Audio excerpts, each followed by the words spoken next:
And we are live.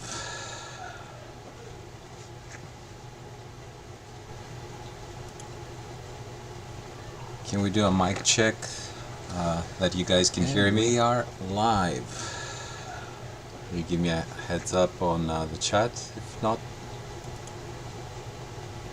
Can we do a mic check that you guys can hear me? We are live. You give me a heads up on the chat if not. Excellent. There is a little bit of a delay between what I'm streaming, what I'm saying. With YouTube, that's a normal thing. So it's a little bit of a disconnect what I'm hearing and what I'm saying. Anyway, so thank you all for joining this release. And yeah, it's been a very long journey. It is. I'm saying this with quite a bit of humble tone in my voice, that we couldn't have done it without you guys, all of the community that offered all sorts of criticism, good, bad, ugly, anything. And we managed to push forward and get this release done.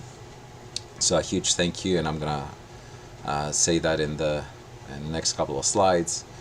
But I just wanted to say this one more time, right? So let me quickly see one thing here, because I got a million windows open here, and I'm gonna try and do my best not to mess everything up. Alright, so okay, let's get going. Good afternoon, everybody, or good morning, wherever you are in the world. Thank you for joining us at this little bit of monumental time for us. Very exciting news that we managed to get version 5 live. And yeah, let's get started. It's 11 p.m. Yeah, it's quite late, somewhere around there in Europe. Definitely. All right, so what we have in our agenda. Introduction, welcome to all attendees, thank you to the whole community and all contributors. These first two slides have been kind of like a blah. We've used them before, and we will keep on using them, because a thank you to the whole community is always necessary. Then we're going to do the release, and we're going to have Q&A. Also, we're going to have Q&A while we're doing the release, so feel free to ask any questions. I have a flying chat window, so I can check and see what questions everybody has. Alright, so the regular slide for those that have been with us before. A big thank you to our awesome community. Again, without you guys, we couldn't have pushed this forward. Thank you all for all the comments. Again, either good, either bad, ugly, whatever. Any kind of criticism is always good, and we truly believe that any kind of criticism allows us to make a better product for you, the developers, to work in your projects and for your customers. Some of our links, we try to keep tabs on being on pretty much every social media platform that we can get. You know, the big ones are always what people like: Facebook, Twitter, and so on and so forth. But there are some people that like Gab or MeWe or whatever, or Telegram. So we're trying to spread the news so that we give you as many options as possible with regards to the social media accounts. Of course, you're more than welcome to follow us anywhere you like. It's entirely up to you. The next slide is again a familiar slide. Thank you again to everybody that has been doing translations in Crowdin, and also thank you to Crowdin for allowing us to use their perfect platform for every translation. The link here on the screen is what what you need to visit if you are interested in any translations for any of our projects, whether this is documentation, the website, and so on and so forth. And right now, you can translate as much or as little as you want. We are translating only v5 documents. Everything else is kind of like frozen. We're not going to touch those translations at all. Just to know how this thing works, we have many translators and then one proofreader. A proofreader is somebody that has proven themselves to the Phalcon community that they know the language and can act as a kind of like an intermediary. We did have kind of like a mass attack in the past where there was this cryptocurrency reward website where if you translated strings for a particular project, any project, and you were a proofreader, then they would detect that and then they would just give you money for it. So there was one time, I think Sergey was also in the team a few years back, that we had something like 50 people joining and just translating like crazy, and then all of a sudden saying, hey, I translated in whatever, Burundi. I mean, just pick up any different language that you think, the obscure language rather. Can you give me proofreader access? And we didn't at the time because we didn't know anybody.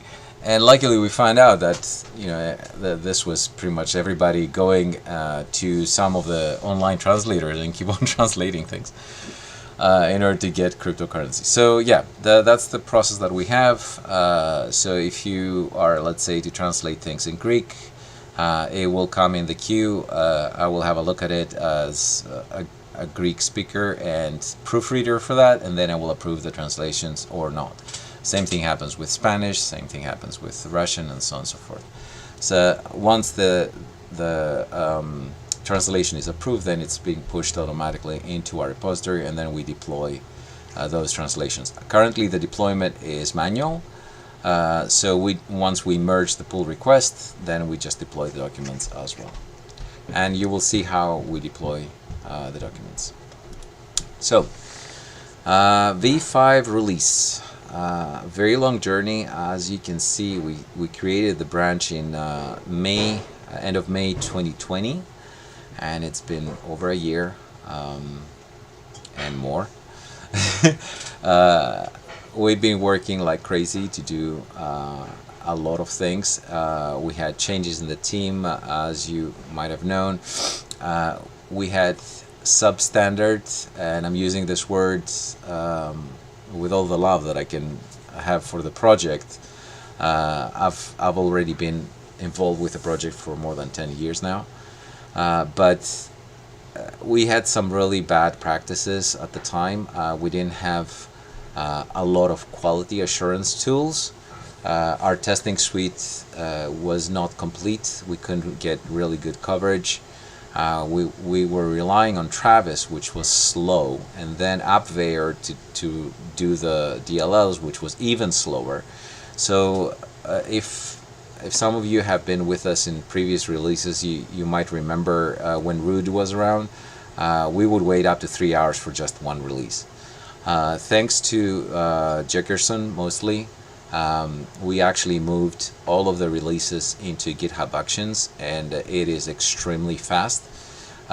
We've even taken advantage of a lot of the features that GitHub Actions offers us, and then the release gets auto-populated with the release notes, which is really fantastic. You don't have to do a lot of things, and we have a lot of things down in the pipeline to be able to do all of those things, all of the things that we need to do in a release. Also, a huge win for us was that the extension is now in Phalcon, so no more crazy installation instructions. Go here, clone this, and do that. Just a simple command installs the extension very quickly for anybody. So yeah, these are huge wins that we had. Couple of statistics: 2,663 commits roughly Since we started this, 761 issues/cards have been addressed, and that includes not only the ones that we did fix, but also includes the ones that we said, okay, this is a duplicate and we're not going to fix it, or something like that, or it works as expected. V5 is going to support 7.4, 8, and 8.1. We're going to have a look if it's feasible to do 8.2 once we get a really good grasp of that release. And we are going to support V5 for an extra year for our audience, even though support for 7.4 finishes or expires, if you like, in November this year. We are going to offer this for one more year, just to make sure that our audience has more time to adjust their code and move on to PHP 8. Version 6 will support 8 and onwards, just to give you an idea. So a few highlights of what we did. There has been a lot of refactoring, a lot of it. I cannot even give you a number of what we have refactored, but for those that have managed to change or refactor their projects to a 5 release, which was either beta or alpha or release candidate, there are a couple of tricky parts that you have to change, but a lot of the things have been moved from where they were to somewhere else, and we have a few deprecations. As I mentioned, a lot of moving of classes to new namespaces. We did a lot of optimizations and comparisons, especially if statements, so the generated code executes much faster. We are talking about nanoseconds here, but in the grand scheme of things, that gives you a good amount of boost per request. We tidied up the code as much as possible. In the past, we had a lot of different variables that would just be declared as var. In properties now, we're going into a much tighter model. If a variable was an array, it was declared as an array. We wouldn't declare it as an array and null at the same time. All of these have been changed slowly, and we're moving to a much tighter typing, if you like, of variables and parameters and methods to abide more closely to PHP 8. We added new functionality. We have a new tag helper. We have a new helper class, which we included in the DI container. You might remember this was the helper folder that had all those static classes for array manipulation and string manipulation, so on and so forth. We put that in its own namespace under support, and it's already available in the DI container. Whoever wants to use it in their controllers or injectable classes. And the tag, the new tag, is a tag factory that also offers a lot more functionality than what the previous tag offered. There is a few things that are missing. That's why we kept the Phalcon /tag component as is. And the reason for that is a lot of people have a very tight integration between the Phalcon tag component and their Vault templates. So that's going to take a long time for people to just change their Vault templates to the new tag factory. But you know, we're just going to keep it there so that we don't destroy everybody's applications and everybody's frantically running around to refactor. Also, as I mentioned, yes, too many changes to count and a lot of refactoring, and yes, it breaks backwards compatibility. This is the link here for the upgrade. We have, let me just throw that in there. We have a rather lengthy document for the upgrade guide. and it pretty much tells you what you need to do in order to upgrade. It gives you a small summary of what has been moved and where. So you will see here, for instance, Phalcon Cache is now Phalcon Cache. Phalcon Collection is now Phalcon Support Collection, and so on and so forth. Phalcon Text has gone away in favor of the Phalcon Support Helper, and so on and so forth. And down here you will see a list of what has happened, what you need to be aware of, what you potentially need to change, a link directly into the relevant documentation area, and whether you need to make any changes or not, annotations, application, and so on and so forth. Some of them are very, very easy and very small changes depending on which component you use. Some of them are a little bit more advanced. So for instance, if you see here in the application, now the Get Events Manager will return a manager interface or no. That might not really affect you, but if you go down into the assets, you're gonna see that the assets now requires the tag factory as one of the parameters in the constructor. And if you have the assets set up as a service, all you have to do is just inject that into your assets provider. And some other little bits and pieces, since we are talking about the assets. The attributes is an array, and the local is also a boolean. So if you've extended this object here, this signature will change. Now, of course, the ID stubs will help you quite a lot, identifying a lot of these things. And of course, Discord and other media or GitHub discussions, you're more than welcome to ask any questions. Let's go back to this.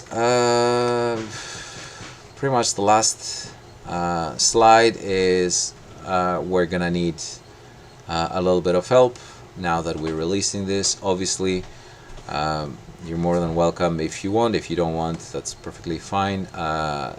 Test the code, upgrade your code to v5, create issues, create PRs with fixes. If you have expertise with Docker and GitHub Actions workflows, more than welcome to help us and offer any PRs with that. And we are willing to pay for certain services. Bear in mind, we're very frugal and very stingy, like Scrooge McDuck or something. So we're trying to get as much value for the money as possible.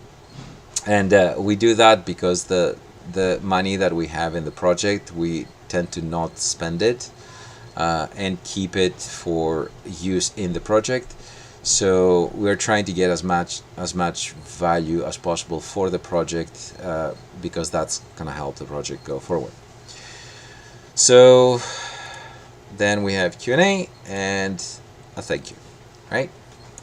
So here's what we're gonna do right now. Feel free to ask any questions as you go along. We're gonna go to GitHub, and what we need to do is switch over to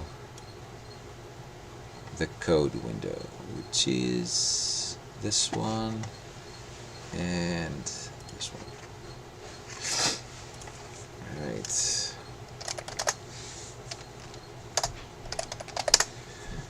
So let's see what we're doing here.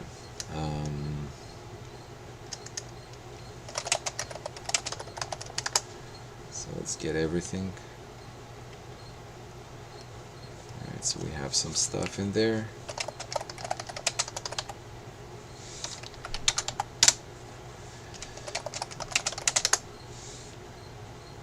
Alright, so now we're in sync.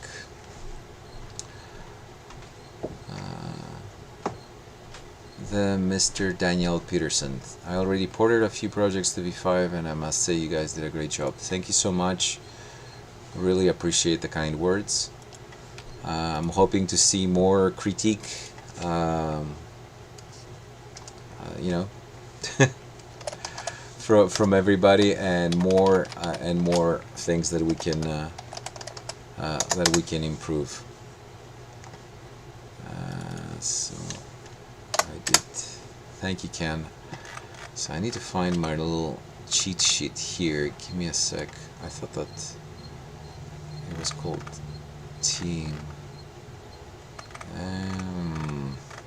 I'm on a different window, just trying to find a repository that we have a cheat sheet, so that I'm 100% sure that I'm doing this thing correctly. Link. Do we have a team repo?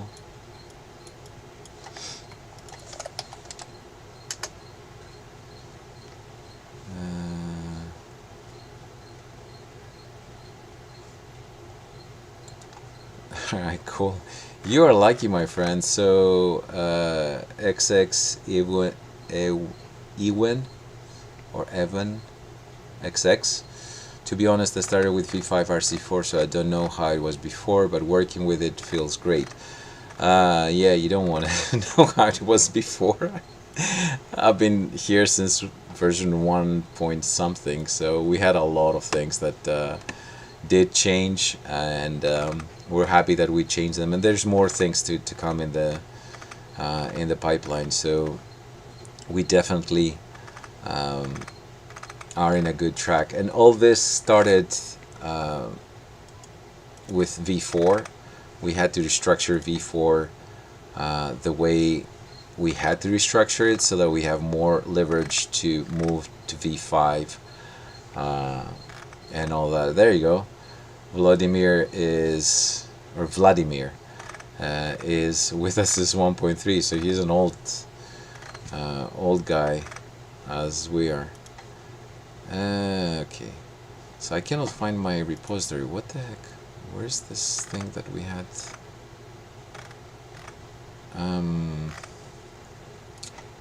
So we had a just to give you an idea, we had well, that explains it. I'm not signed in. Sorry guys, let me do this one thing. I'm sorry to keep you waiting there.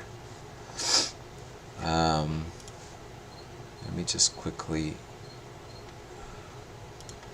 go to where? Here. Let me just quickly log into GitHub so I can go into this repository.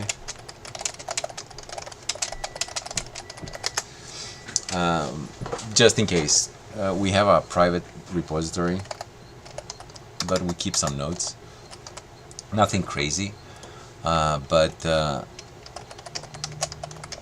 I keep that as a guide to make sure that the release goes properly. So let me just put my 2FA in this, and we'll be logged in here. Alright, so now I should be okay. I should be able to find this repo. Tutorial license, so Phalcon /team. Yay, found it. Alright, so release document. Let's start. Okay, quick notes. Vladimir said he's here from 1.3.1. Ken said V2 for me. Vladimir says, yeah, many years, still a fan. Surrounded by veterans, says everyone. And 436FC74, as soon as the stable Phalcon package is released, the upgrade projects will start going to be interesting. What's going to be potential challenges? Hopefully less issues than 1.3.4 to v4. v4 was good, I think. I mean, it has two little carrots. Yes, the good thing is that you know, we tend to listen quite a lot about what the community has to say, and we learn a lot from our mistakes. And one of our mistakes was the fact that we waited for a very long time to give support to PHP 7. It was a really bad time. People were waiting for months and months and months. I wouldn't blame people if they just were put off by Phalcon and just said, okay, bye. So, you know, it is what it is, and kudos to Alexander and Jackerson primarily, that they have worked tirelessly to get us in support with 8, and very soon it was 8.1, and now there's currently work done support for 8.2. If memory serves right, Anton said that we have a couple of deprecation notices, nothing out of this world, but we will be able to offer support for 8.2 as soon as it's full and stable. So yeah, man, I mean, it's really good stuff. Alright, so we start with support and version, and we have to change our version to 5.0.0. So the third one would be, well, this one will be 0, and the third one should be 4. So according to this little thing here, so it's 5.0.0, that's the full version, and then the special part of it is 4, which will be stable. So that's the first thing we need to do. Then config JSON is another one, and we need to do this. Actually, let's cut that. And then we need to go to the changelog, and we put the date here.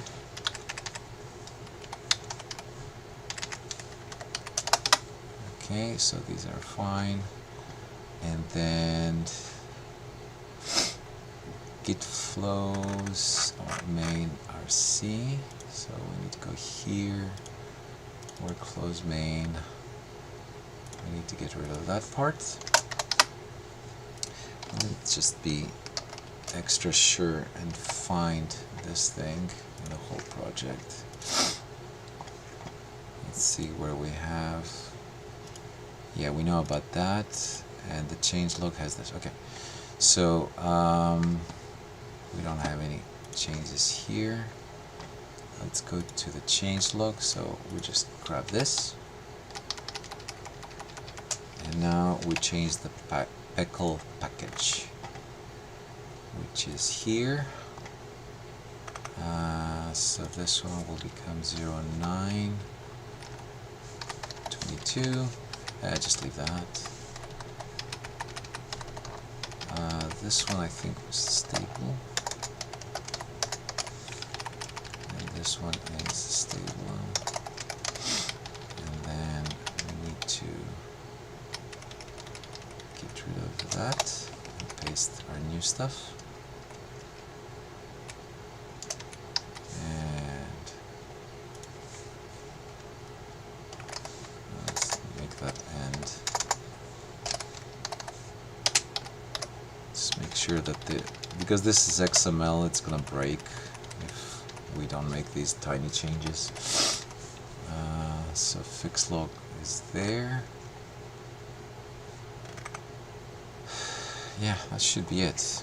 Alright, so now we need to generate the code.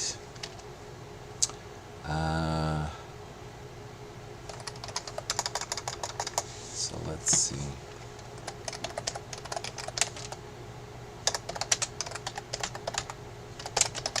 Let's make sure that this thing is up and running.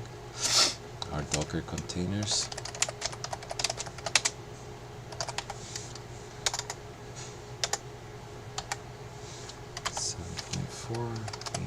Bash. So Zephyr is that. That's fine. And let's compile the code. So this will generate everything that we need to generate in the ext folder, and then we're gonna create the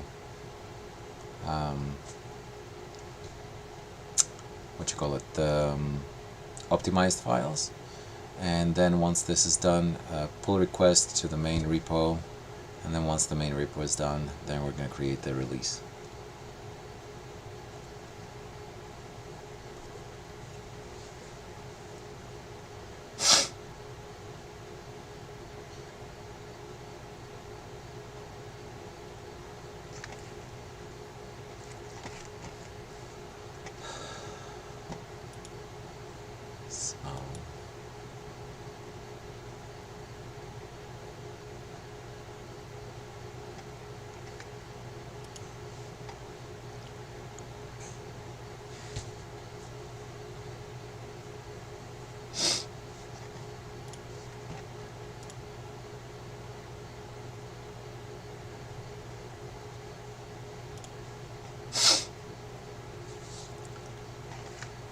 should be done pretty soon.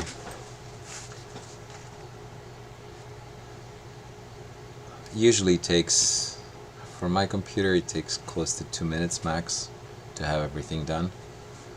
So it's far better than the one that I had before. It was 6.5 minutes per compilation, which was a nightmare.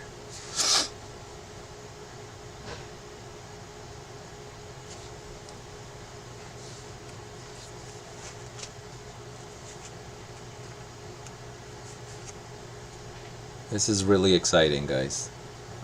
Really exciting.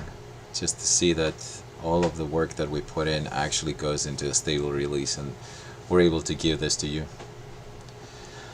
The Mr. Daniel Peterson. No, it's not a beast per se. It's just 16 cores. It's 16 cores and it's got 32 gigs of RAM. And that's far better than the one that I had before. And I got that right when COVID started or something like that, which pretty much increased my productivity significantly. I mean, imagine having a minute and a half, 2 minutes to just do a full compilation, and versus 6.5 minutes.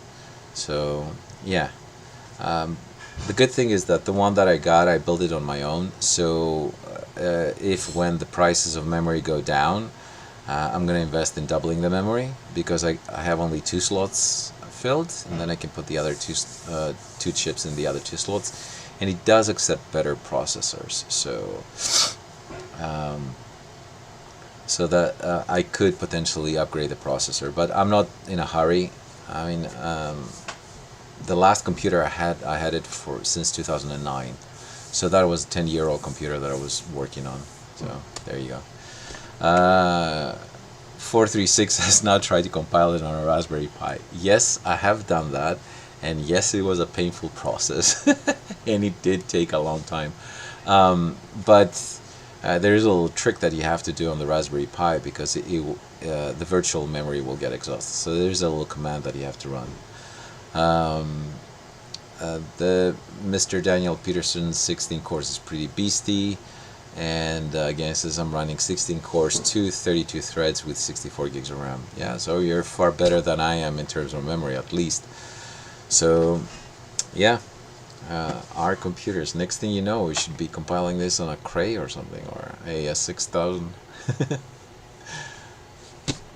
But yeah, we should be done in a few. This thing doesn't take that much. 0 MN or swap memory should be enough for it.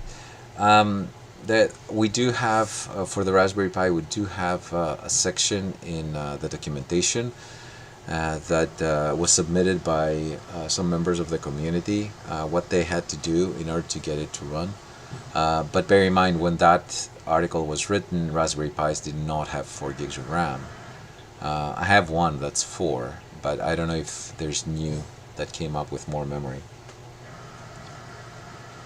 Alright, so we're done compiling. Let's build the optimized file.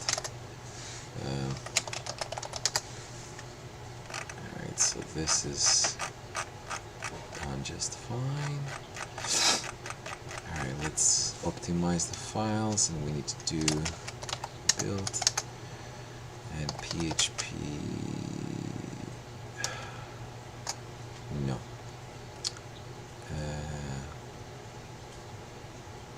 Oh, there it is.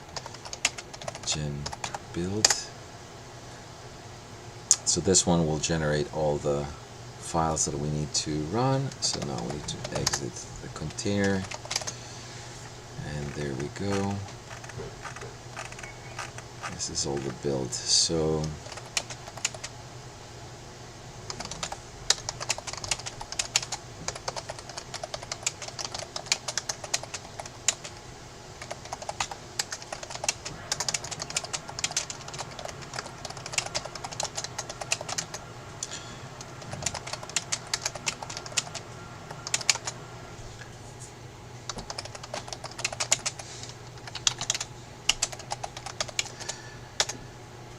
Edward Van Manson says there's an 8 gig Pi now as well. Damn, wow. That's crazy. Yeah, I remember when they first came out, it was just something to play with. Alright, there is our thing. This is our little cheat sheet that you can see. And we need to go here. Nope, I need to change this.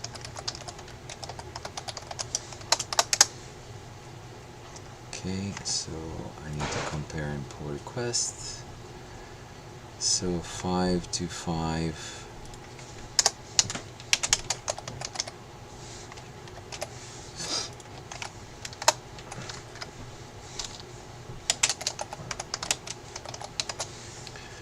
And assign myself.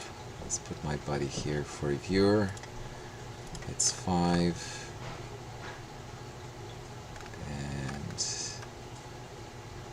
Actually, we're gonna tag the other one. It's alright. So create pull request. So now we're just gonna have to wait for this thing to build in the code. So if we go to actions here, go here, and we just look at the workflow. So all of these have to be completed, and then once we're done with this, we're gonna issue a new pull request towards the master branch, which will be what our release would do. In the meantime, I can go here and just say, alright, we've done that, we've done that, we've done that. Create a draft public release, create a branch, blah blah blah. Okay, so we gotta do that.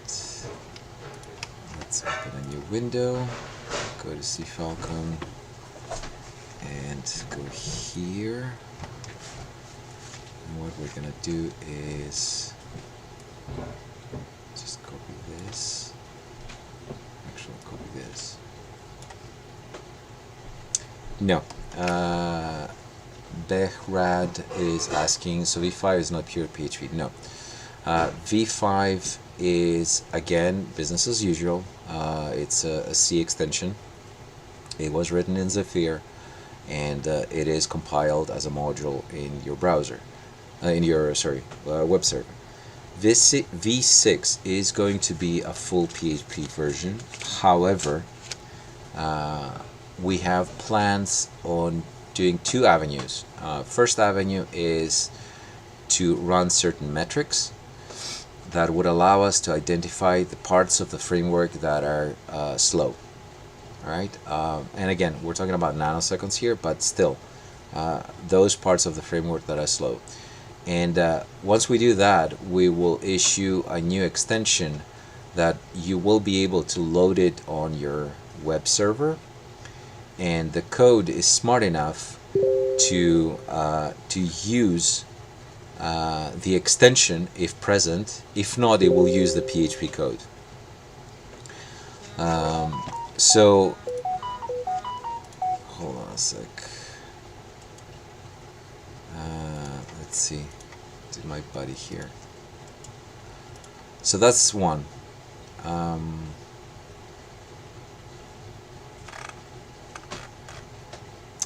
What did I do, buddy? Anton just sent me something. Sorry, guys. I'm just loading this so that we can see what it is. Did I do anything wrong? Or hold on, let me go back and check the PR. Probably did something wrong. So. Oh, there you go. Updates the feature to 16.3. I thought I had it to 16.3. Okay, well, that's alright. So let's do that. Okay, so just to finish what I was saying with regards to the PHP and all that. v6, yes, it's gonna be full PHP, but we have already discussed, and we are going to explore an avenue where either we're going to create the extension for the slow parts of the application, or we want to go and investigate whether it's going to be feasible to take our PHP code as it is in v6 and create an extension out of it. So it will be kind of like a PHP to extension. Now, one would argue, hey, hold on a sec, that is what PHP does. It actually takes the code that you have, it interprets it to what you have, and then creates AST code, and then from that creates C code, and then it executes the C code. So yes, we have to see. We have to investigate first.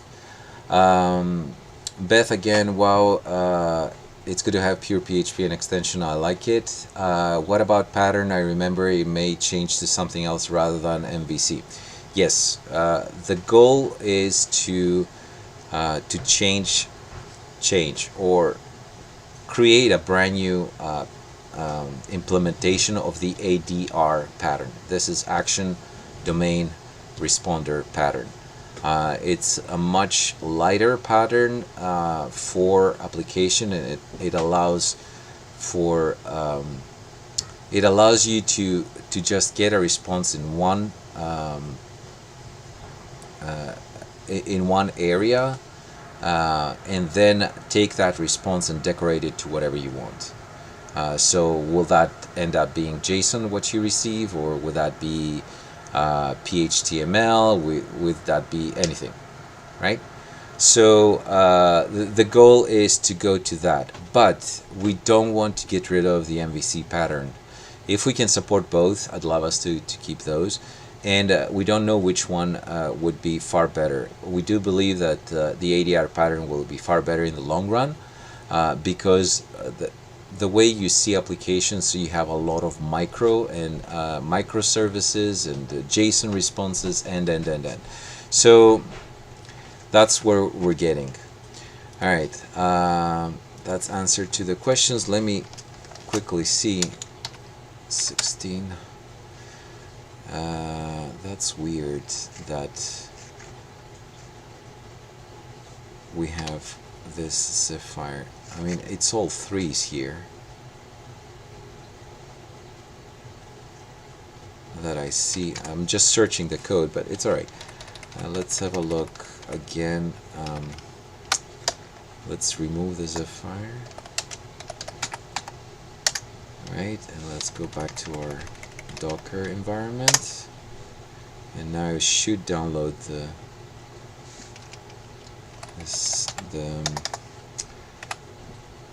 16.3.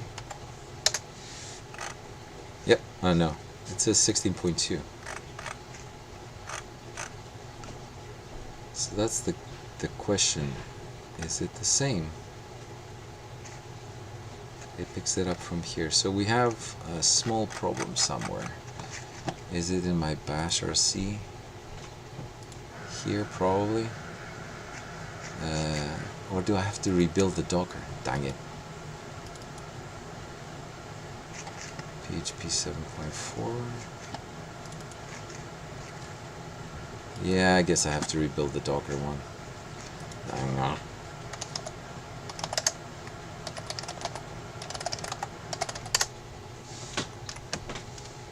Give me just a moment.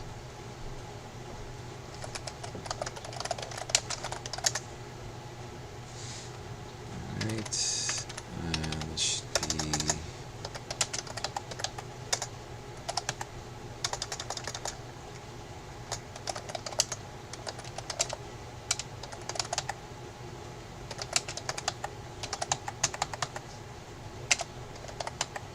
come on, why?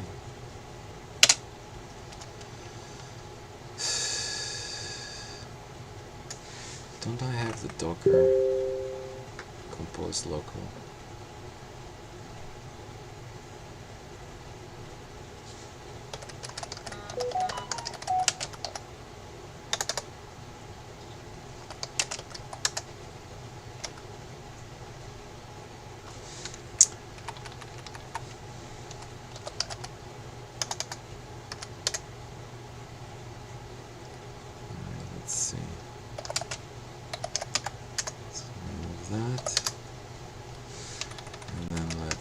get into the system.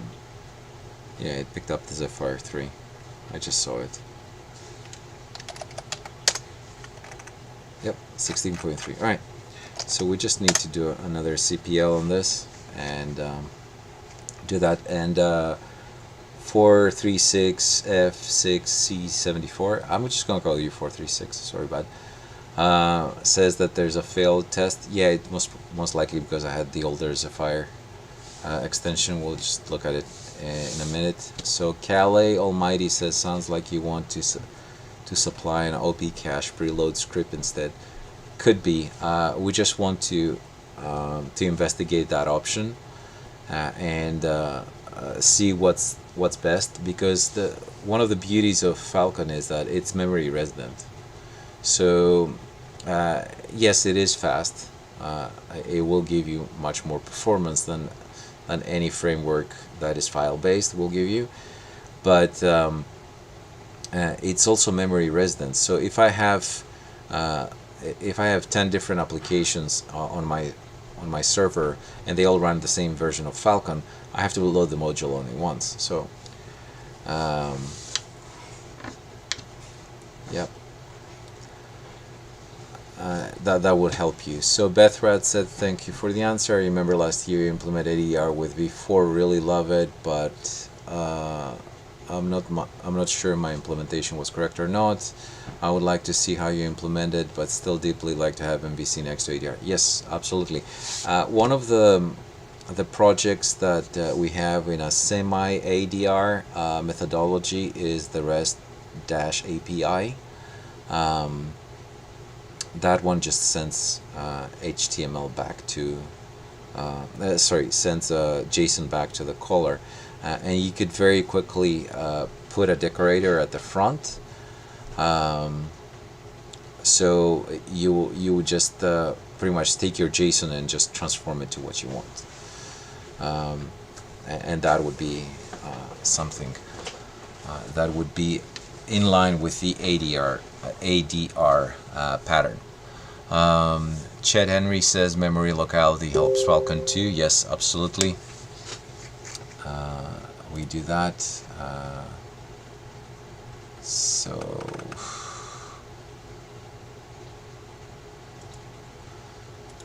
it appears that I have another mistake somewhere here. My friend actually showed me something.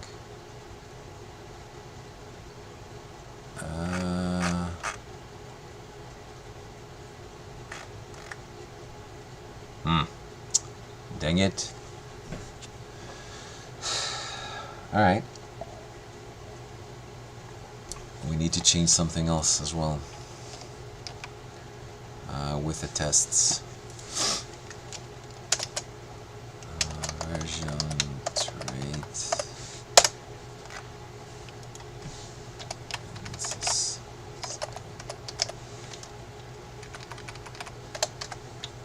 Do we put it this stable or not? I didn't see the error, but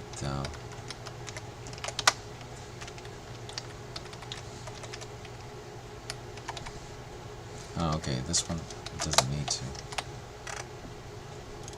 This one should be nothing because it doesn't have anything. That should be it. Alright, let me quickly check the tests, why they fail, and I'm pretty sure my buddy Anton has done this. So assert same, this is null, so maybe put this null.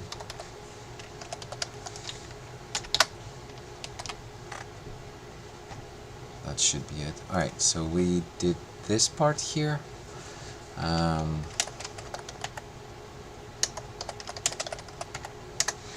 Let's do the gen build.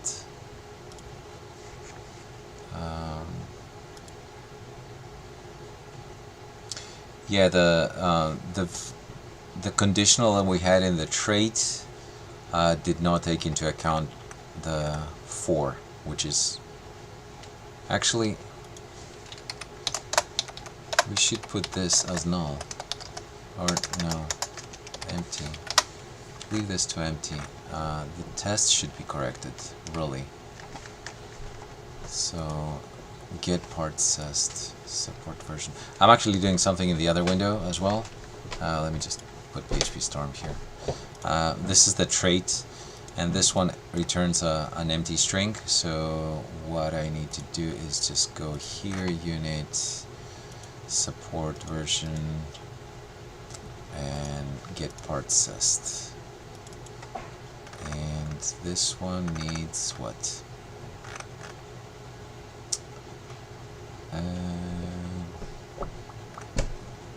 Which one is the one that failed? 62, line 68, just failed here. So the actual returns null?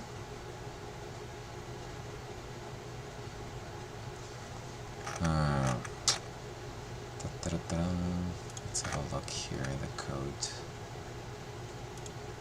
Because it shouldn't return null, it should return an empty string. That's an empty string here.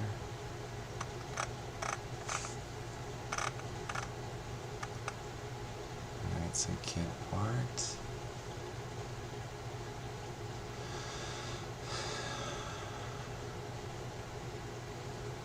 And this should return a string.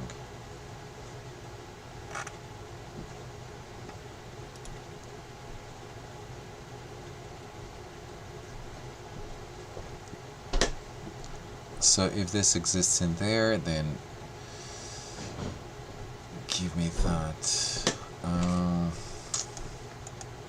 Sorry about the delay, guys. I should have run a test on this, just to make sure that everything is fine.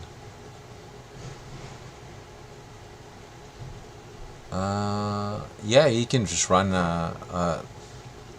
Behrad says, what about PHP version 6 or newer? Document for v5 is not updated. v5 is already compatible with PHP 7.4, 8, and 8.1. So you can use that. The upgrade document applies to all of them. So it fails on this one here. And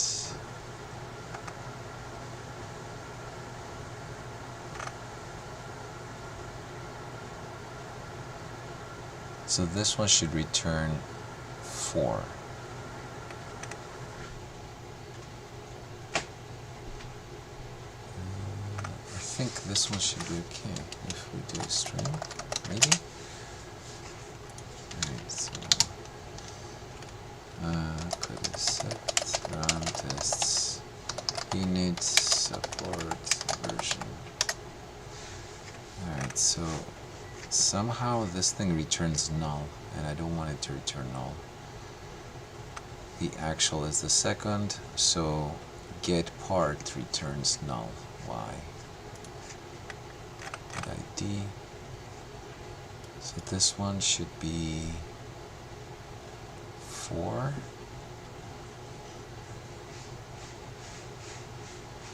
And this one returns get special.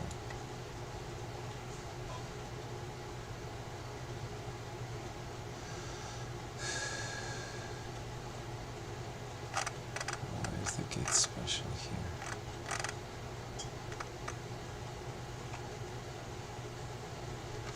Ah, that's the weird part.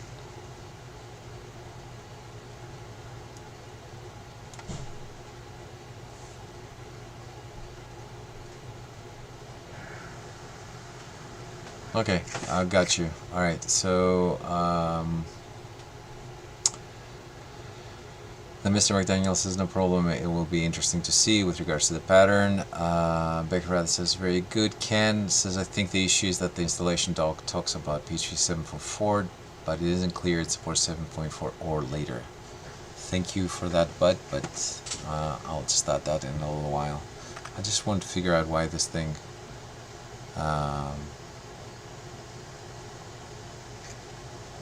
doesn't return empty. So special should be 4. So I don't want to send a number to special. It should be fine. So number to special gets a string number, and then this is a 4, and then the map of the 4 doesn't exist, so it will return this empty string, right? The ID 5 is what?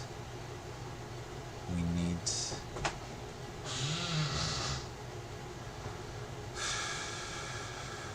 This is the array of the get ID, and this is a string. The number to special gets a string.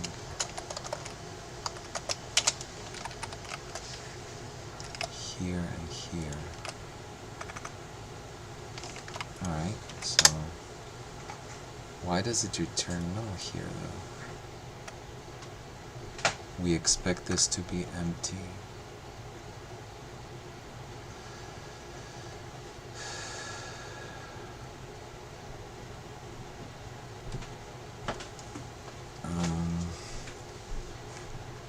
Why do I have a brain fart right now?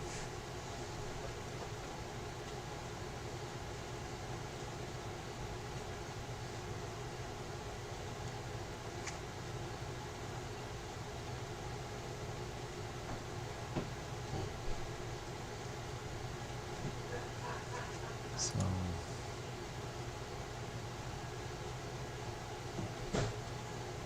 this should return an empty string. Why is this thing returning a non-empty string? So get special with 4. So if 4 is here, it will come out and return this, which is an empty string. And the get part comes here. We need the 5th part. If it's the 5th part, we'll try to do this from the version get special.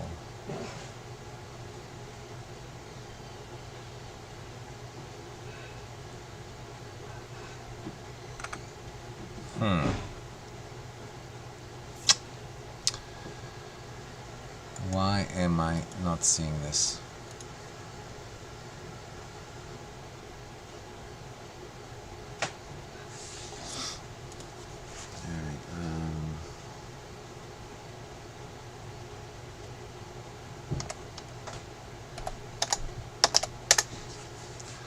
Let's do that.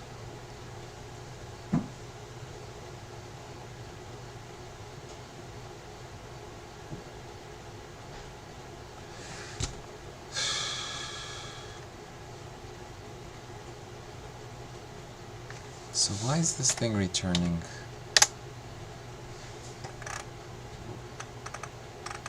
No. And it's this line here. So version special is what?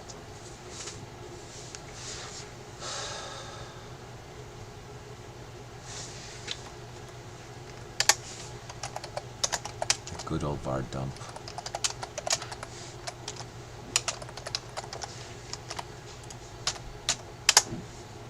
Alright, so it gives you this number here.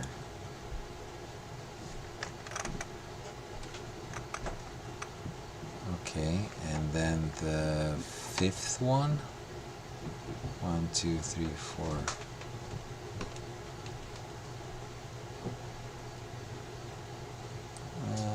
1, 2, 3, 4, 5, 6, 7.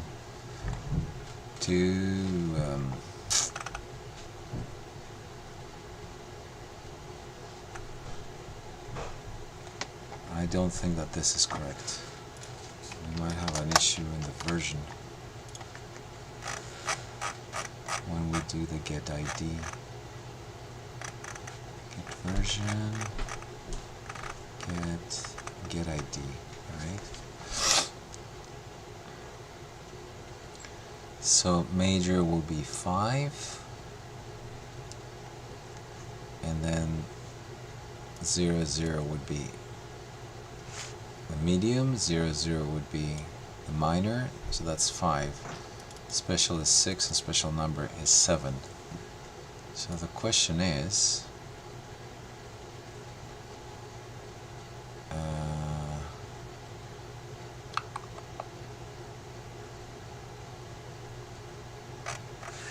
to change this.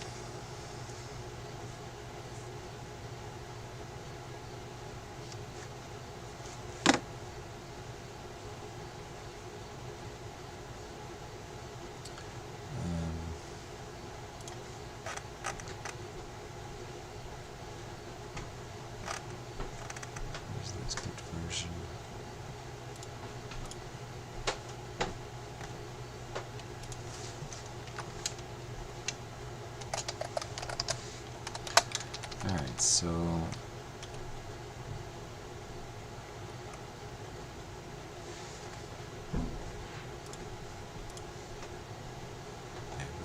version. Ah, it's protected, dang it. I forgot. So get ID is the correct one.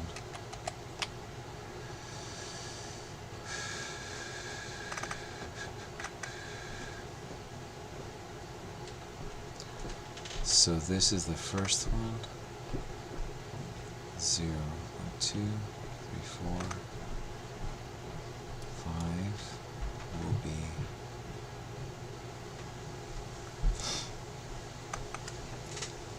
this would be 6.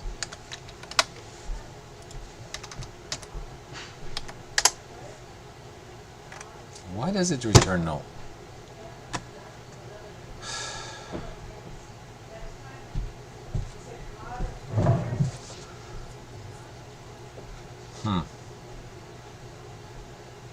Can anybody see this going on? I don't know what to do. I don't think Anton sent me a message that he failed test due to missing key. I don't think it's a missing key because it has the double conditional here. The question mark here and also here. So it will default to 4 for special to number, and it will pick up empty for that. So this one,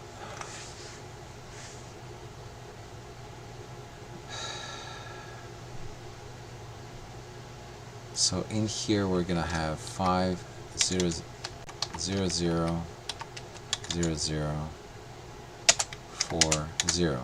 That should be the version, right? And apparently it is correct. It's this thing here. If we put them together, yep. So this is the version that we have from the ID. So we grab the first one, which is the first element. That should be 5. That's the major. And then the other two elements, 1 and 2, that would be the medium. And this one is 3 and 4, which would be the minor. And then 4 would be the ID 5. So if we pass number to special with a string of 4, this one is 4, it should return empty, right? Which is correct. That's the expected. Now when we say get part on the version special, so get part here with version special, which is this one here, it will return the get special of the version self version special.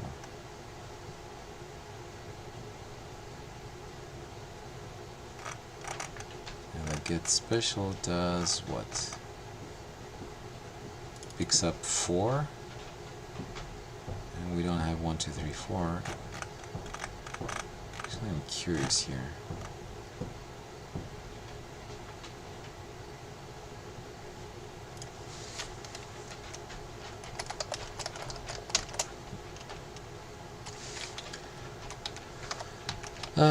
Sorry guys, this is interesting.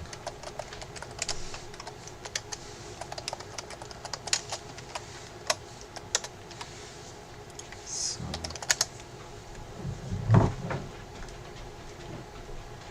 6-0, you think? Well, that's the 6. It's the special number.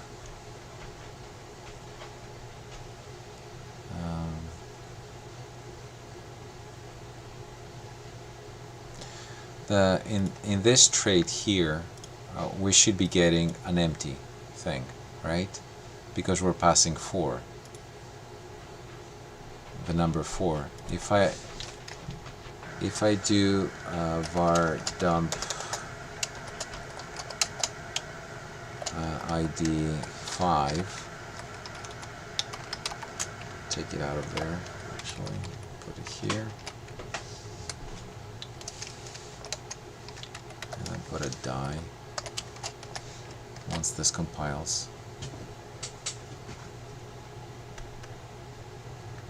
Yeah, 6 is the special. This is where it fails, the special number. This is where it fails. The special should be 4.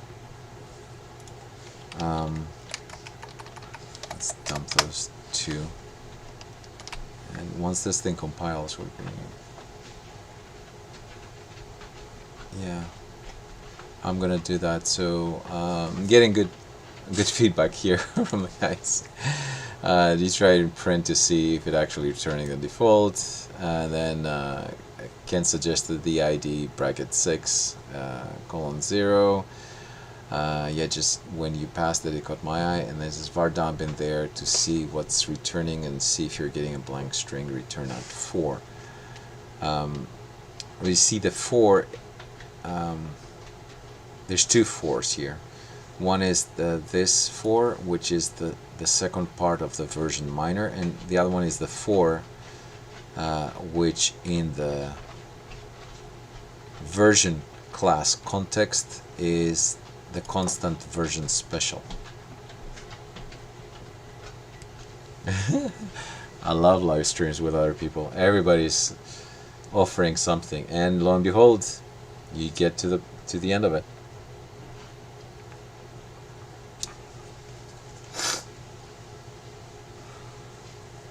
Well, either way, we're gonna find this, I'm guessing, pretty soon with all these var dumps. And then Ken says I meant the get part. This one here, the actual. Yeah, I'll throw the actual as well out.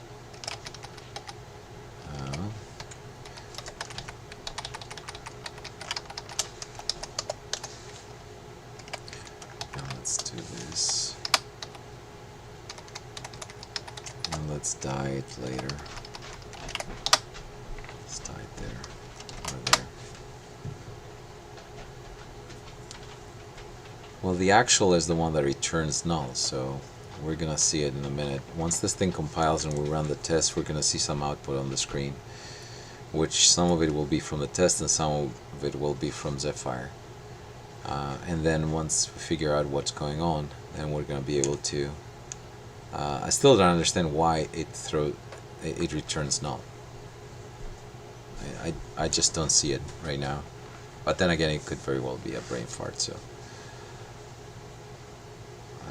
and I've been known to have quite a lot of those. So.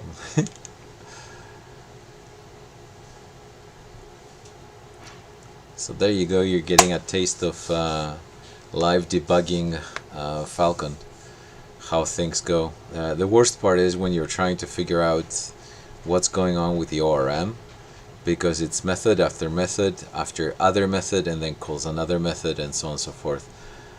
So alright, so let's see what we got here. Actually, I shouldn't have done this. I should have run just the get part.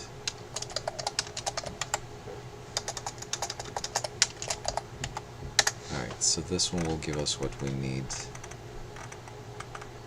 Alright, so there is an array 50040. That's the stable release. And then we have a null here.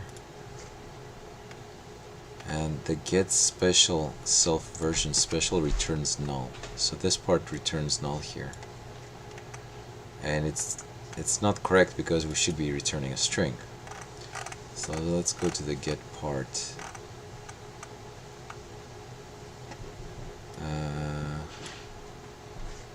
string suffix this. Could it be the easiest thing of all? Like this.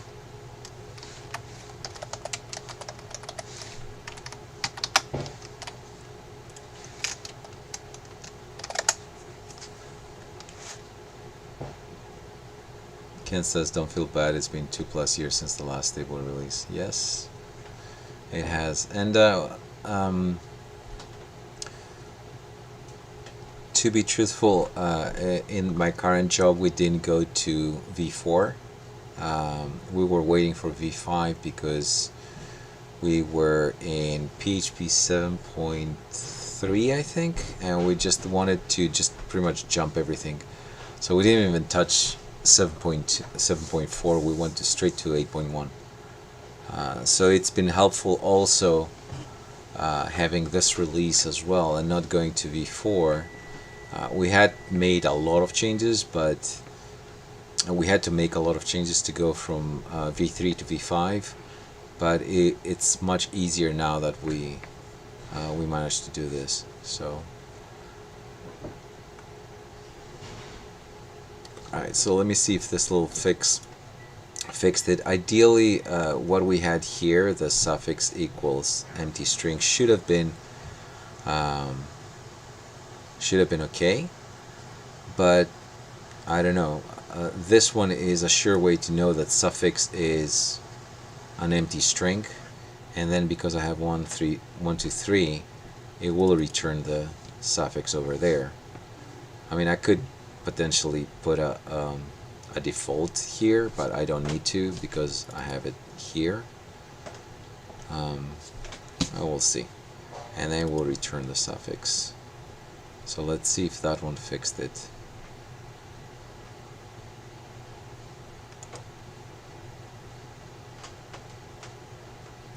Yeah, I can put a default either way. Just, if this fixes it, I'm just gonna change it to that, something like this.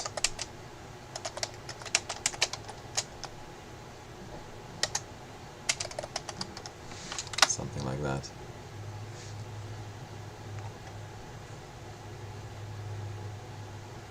But it's fine. I mean, once we see this thing compile, and if the tests pass, then we know 100%. I mean, I'm pretty sure that either this part or this part will fix it, but you know.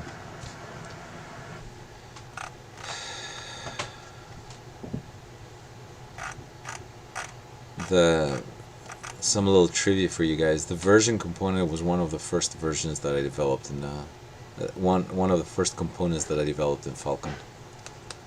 The other one was in the tag component, Phalcon tag. I created something like HTML element or something like that, so where you can create an HTML element with that. Fun times. Who knew that after X amount of years I would be just pretty much creating brand new components for everything. And at the time we didn't have Zephyr, so Vladimir says, waiting till the end, then I can sleep peacefully. Excuse me. Hopefully it's gonna be one more compilation after this, and then we're just gonna be able to push everything, and then one time to run the actions, merge the pull request, and then do the release part. Alright, so let's see here. Let's see, so this one returns null again. Why?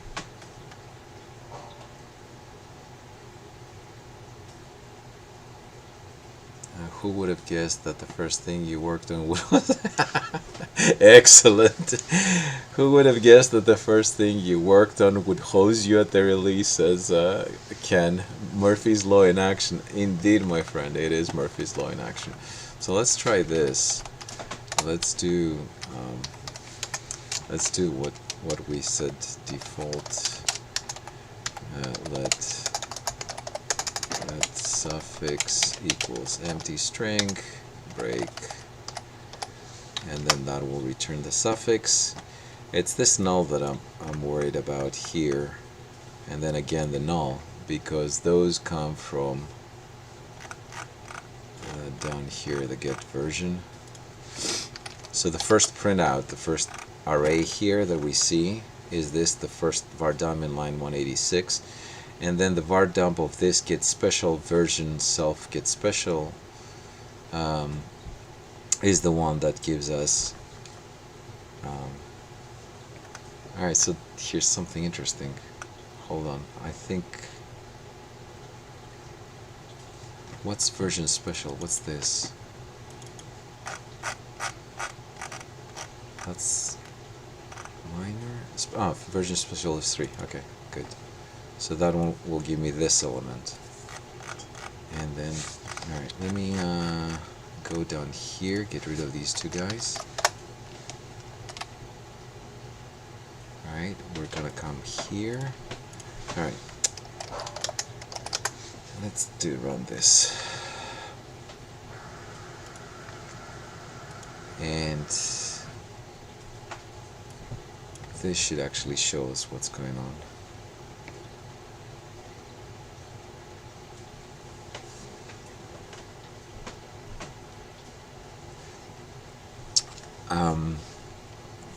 There's a few things while we're waiting, a couple of things to do.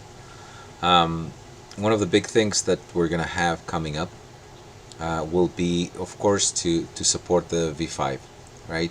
So expect frequent releases and fixing bugs as soon as we find them to support v5. So there will be a v5.0.1, 0.2, and so on and so forth.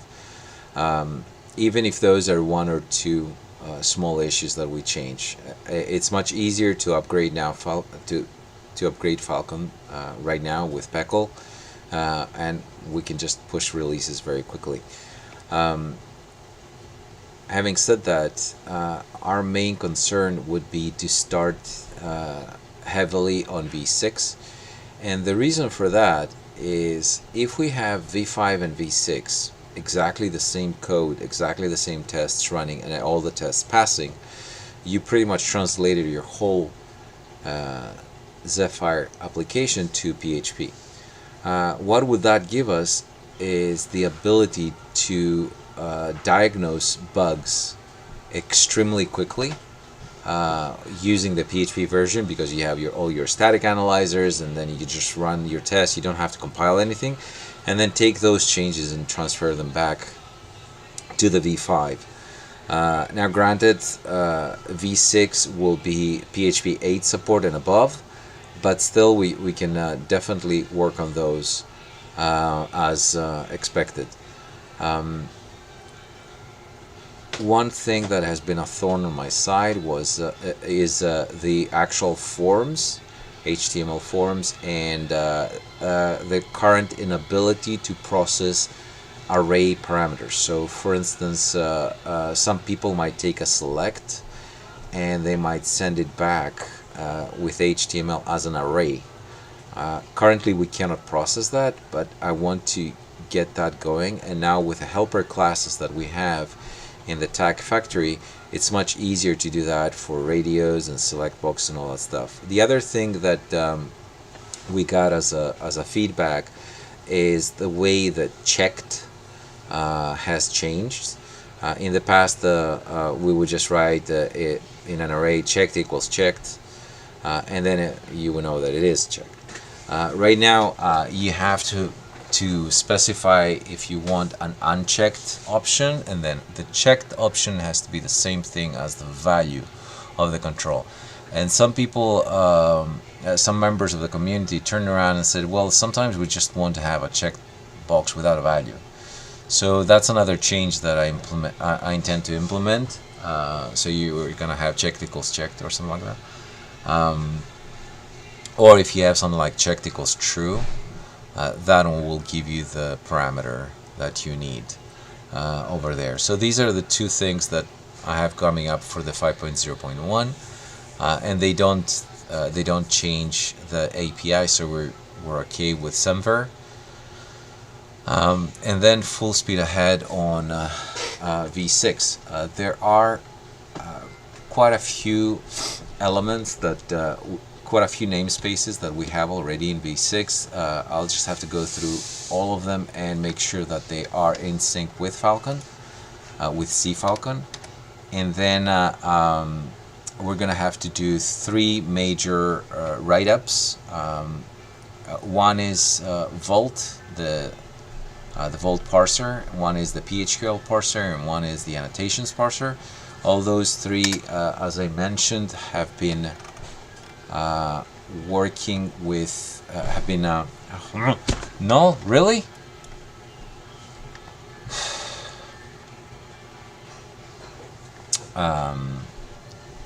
So yeah, those need to change in a sense, to be written in a PHP format, so that then I can work on those. Those were all written in C. Backwards compatibility expected between 6 and 5. Yes. Edgar Strode says, thank you for the work. As I understand, backwards compatibility is expected between 6 and 5 to be 100%. Correct. That's what we want. 436, is it possible for the Zephyr engine is doing some dump to clean the empty string to null? I don't think so. This is a pure return from value here. So, maybe what the hell this thing is doing. So get special.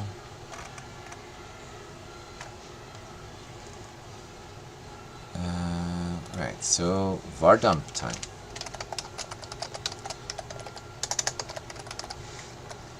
And then do that, and then suffix. I mean, this should be fine.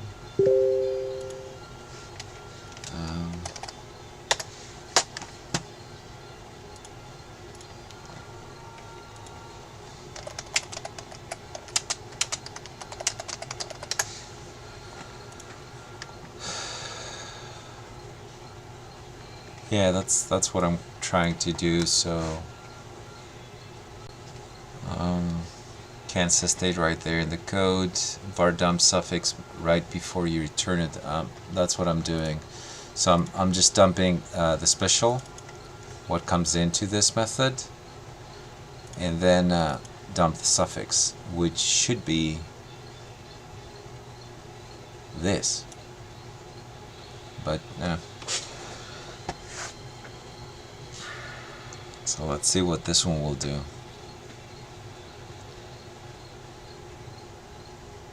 I thought I saw something. It's hard to see when you aren't driving. Yeah.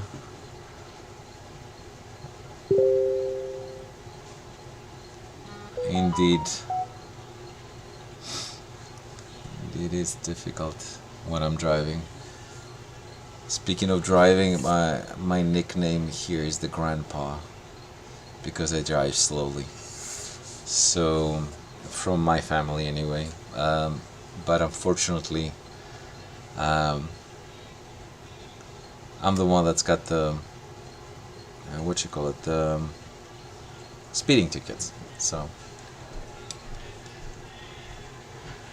Ken says, show the call to the get special again. Get special is this. Let me just make it a little bit easier to read. So something like this. So this thing here, the version is an array, and the version special is the third element of that array.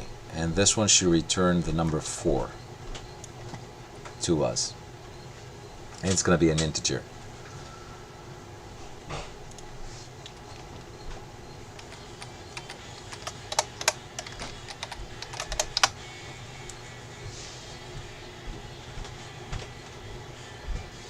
Alright, so, and the next thing to dump would be again the version and the part here.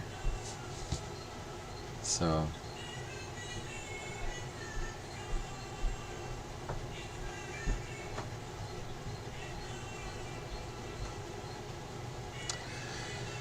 Alright, so hopefully this one will be done very soon.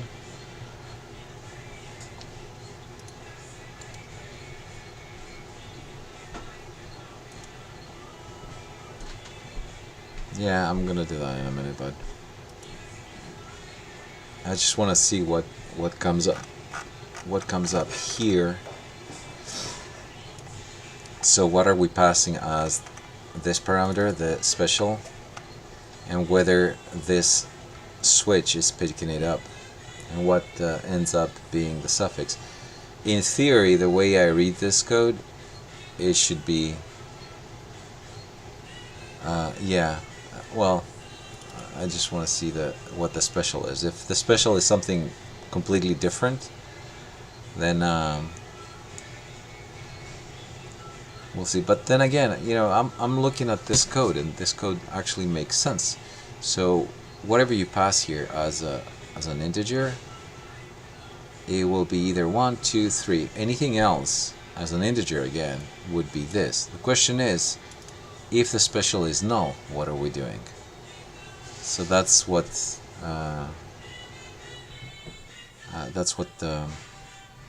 we're gonna get with this dump here.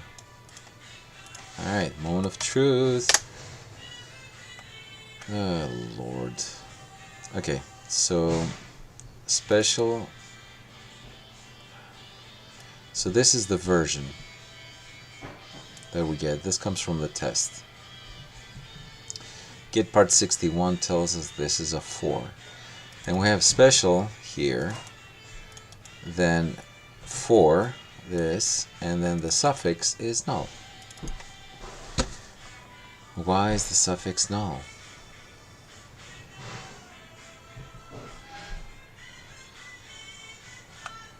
I mean, alright, let's do this.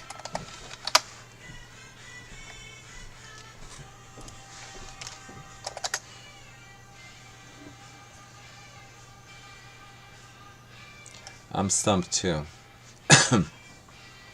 The idea was that in Zephyr, if you wanted a variable that can change, you'd make it var, you declare it as var. But if you knew that a variable is something, say an array or a string, you do that, or even a character. But I don't know why this thing is not.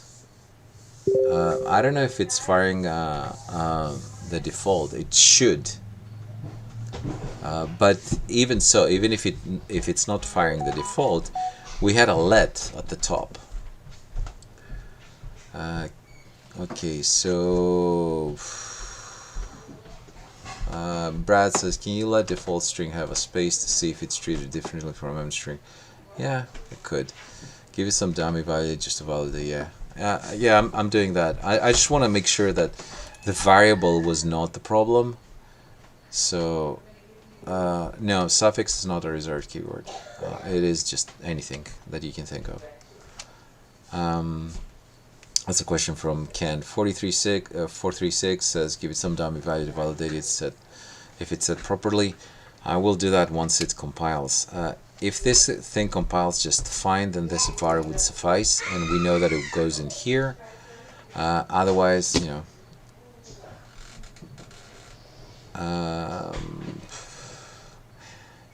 instantiation,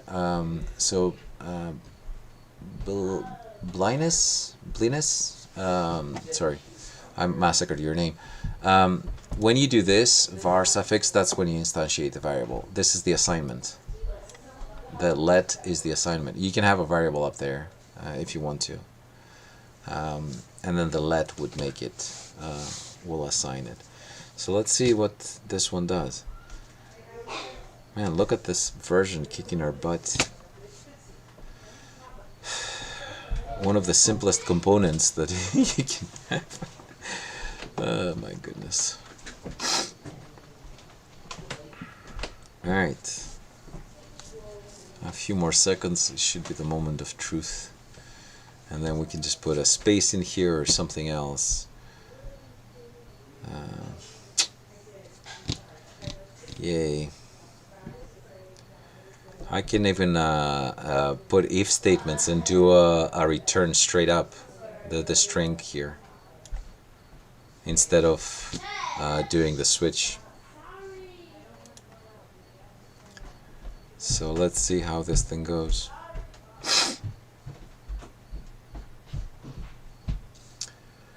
The Mr. Daniel, what if you remove the let inside the switch? It might be out of scope because you changed the data type. No, you have to do a let. It doesn't change like this.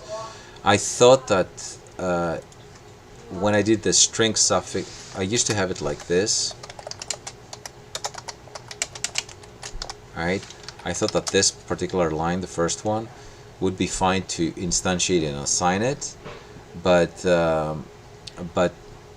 it just didn't work. It was coming up as null. So now we know that special is coming in here, and it is the number 4, which is what we want. It's the number assigned in the constant, the version underscore special. So the question is, why is this thing not working? I'm missing something here. So I'm hoping that this change in the variable would work. If not, what I'm going to do is I'm going to put if statements, and then that would solve it. Alright, so ta-da! String 0. Unbelievable.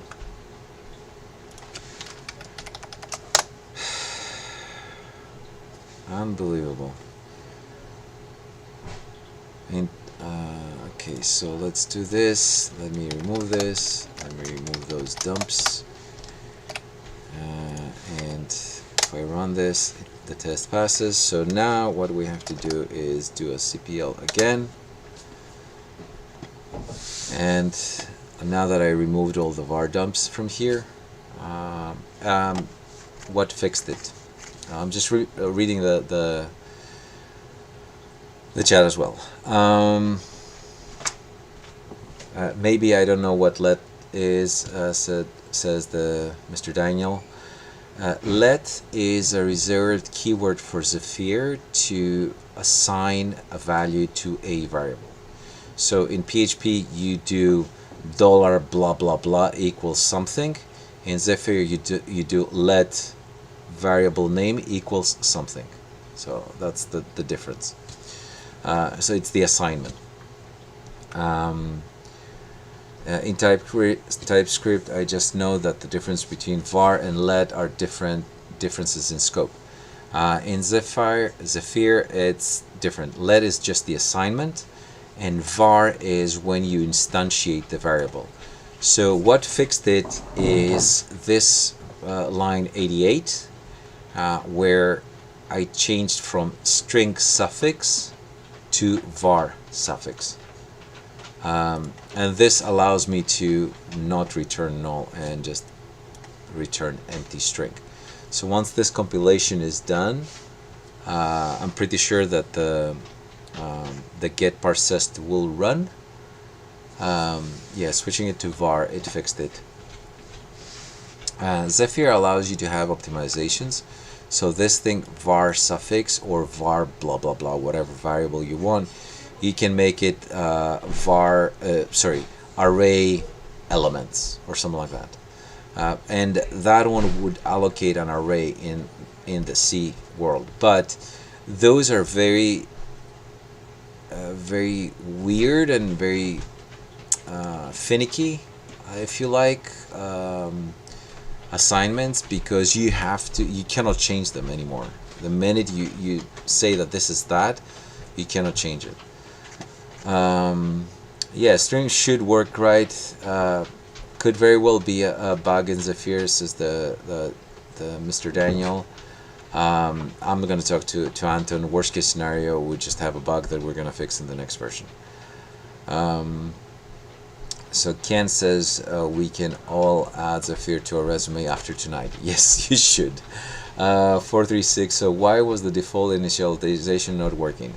That I do not know, my friend. And this one was undetected up until now because we didn't have a stable version to test it with. The version component is a little bit weird because you have to wait for a stable version to run it. You cannot mark a version stable and then release it just to fix a test. So Now I could potentially create a fixture and override the protected version here, the protected function version, get version, but I don't know if I've done that yet. So yeah, it's one of these things. All right, so let's wait for this guy to be done. I'm having really high hopes for this to pass, and then we're just gonna push it upstream after we generate the stubs, the optimized versions, and then have everything done in that end.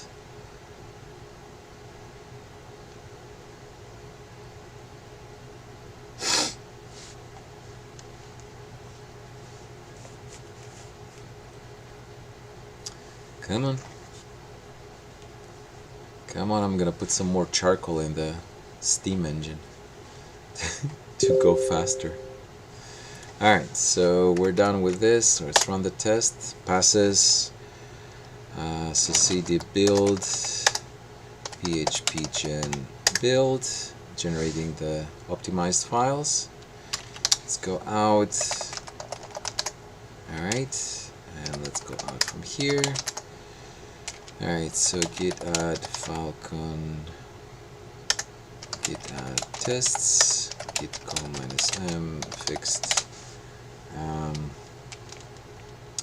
What was that? Get special for stable version. Git add ext, git call -m, regenerating text.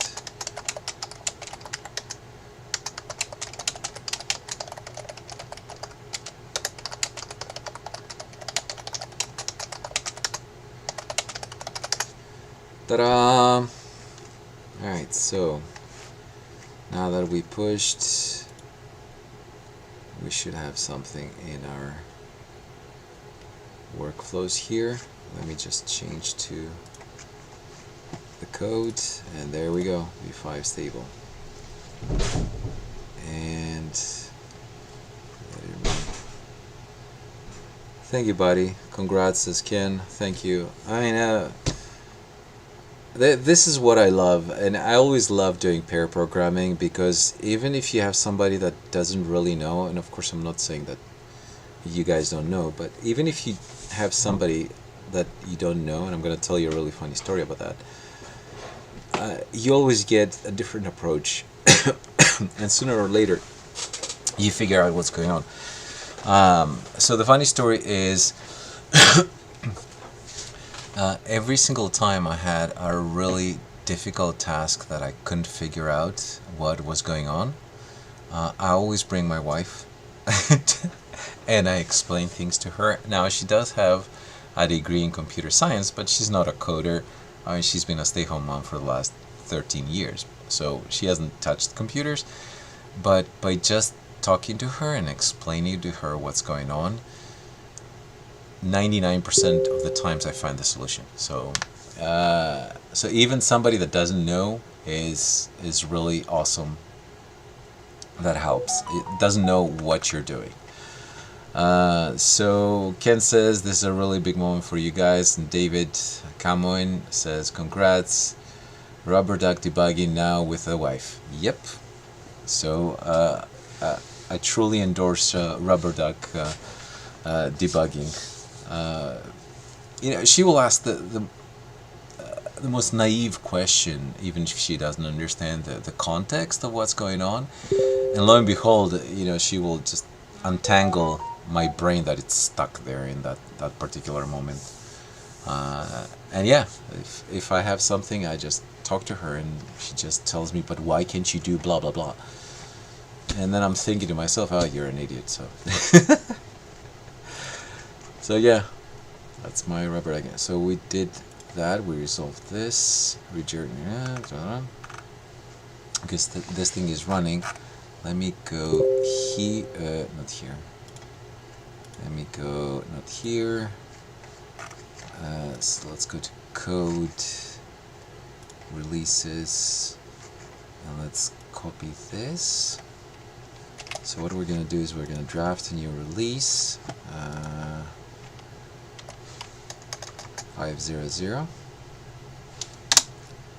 and then we're gonna have this, and then we're gonna save draft for now. Make sure we have this saved, and save this, and we're just gonna wait for it. So this one should be going on pretty okay. The most annoying thing is the macOS builds. Those take the longest time. I don't know why, but and yes, I agree, Ken. It's the simple process of saying it out loud. It is indeed. That's why I really love when we talk with colleagues and we do peer-to-peer programming. We are actually talking to each other, and it really helps. It's one of my favorite programming practices, if you like. So, alright, in the meantime, what I could do is I could go back into my environment here on the other window and do the stubs.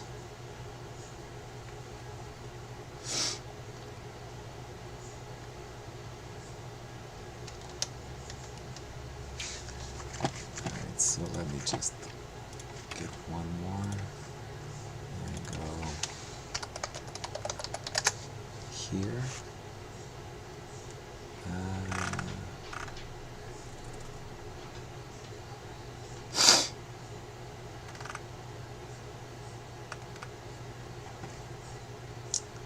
And then I have to do this. Alright, so let me show you what I'm looking for. So I did ZS. It's one of the aliases that we have in our Docker environments in order to compile things. So I have to do this.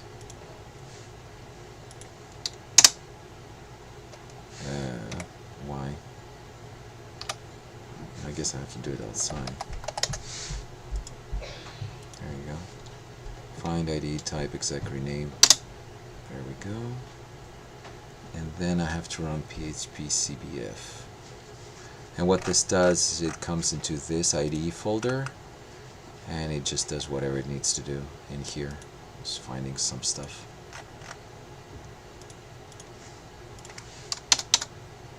Come on.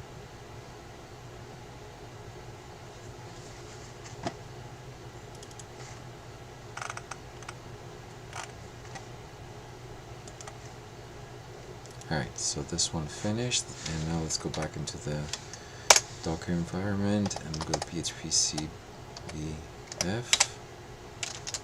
IDE.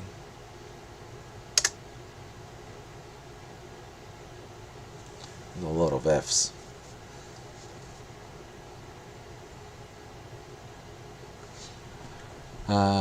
Brad says, I hope we can find out later about the var versus string oddness. It's still bothering me. Yeah, I'm pretty sure Anton is around and he has seen it. I'm just gonna open an issue in Zephyr, and he's gonna have a look at it. Why this thing is not working, or maybe I was doing something wrong. I mean, I don't know. It could very well be that it's operator error. So and it would not be the first time. The amount of times that Anton and I keep on talking, and I said, I have a problem, blah, blah, blah, blah. And then I try to explain the problem, and then more and more. And then in the end, oh, sorry, I'm an idiot. So he's learned by now not to immediately reply until I don't reply with, sorry, I'm an idiot. It's our little thing. Alright, so this one has everything done here. Let's see. Should be okay. Yeah, I don't know why I dumped all that stuff in there, but it doesn't matter. What do we have here? Okay. So, that one is done. This one is still working. What I'm gonna do is I'm gonna open the ID stubs folder, if I can find it. There it is. This window. So this thing is still working here. Let's switch back to PHP Storm.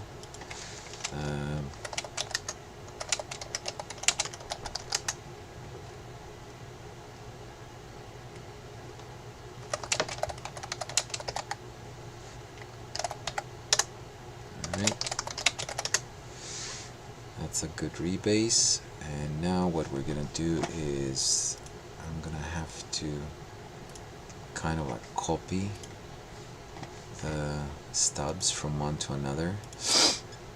So let me quickly see that. I'm using a different program, guys, so give me just a sec.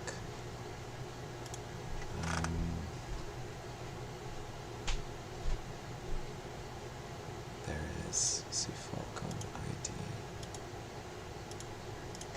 Take that, and then I have to find the ID stubs folder and just copy them over. We still haven't done this automatically, so sorry. Alright, so do compare contents. Let's see what we have. Okay, so let's do a copy.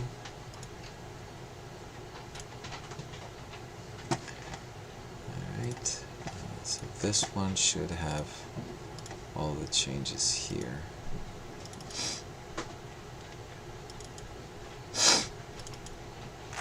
Alright, so the stubs now have the tag. This one was not included in the previous stubs, unfortunately. That's fine.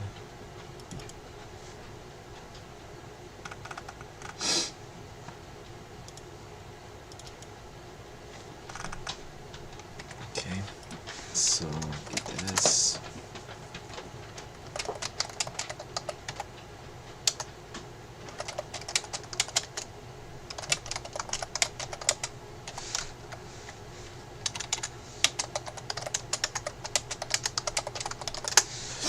Alright, so Vladimir says, please check the Phalcon tag existence in the stubs. Yes, I just got it in. There you go. That's this one here. Because there's no other file in the source directory ID stubs. Yes, there was an error in the doc blocks of the stubs. So when Zephyr was trying to grab the zep files and generate the stubs, it was just failing on that, so it wouldn't generate the tag. So we got it for that. Ken says, I gotta drop out, but I check back later and update my projects tomorrow. Good work, everybody. Oh, you get it now. Problem solved. Yes, sir. Yes, Vladimir. Thank you for sticking around, Ken. We only have one macOS test to wait for, and then we're just gonna have to do the release, which is a PR from the v5 branch to the stable. And once the stable is done, once that PR is done, then we're going to be able to upload it in Pickle, and after that everything else will fall into place. So we're going to release the brand new version of the stubs. We have a release for migrations, we have a release for Vacudro. I don't remember if I did Invo. So we have different things, and I know that Anton has been working on the DevTools as well. So we're nearly there, for 100% nearly there, kind of, maybe. So, it never ends. It never ends, guys. So let's see what this macOS Clang 64 is doing.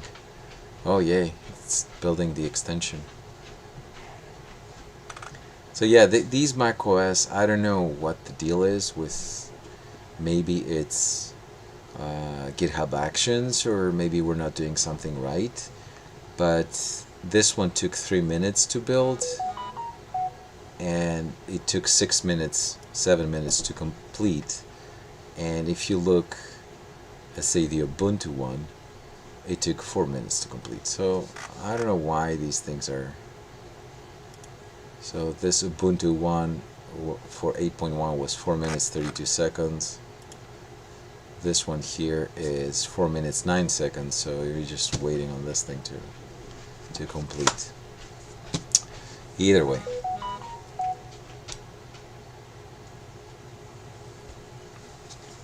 we're just getting there.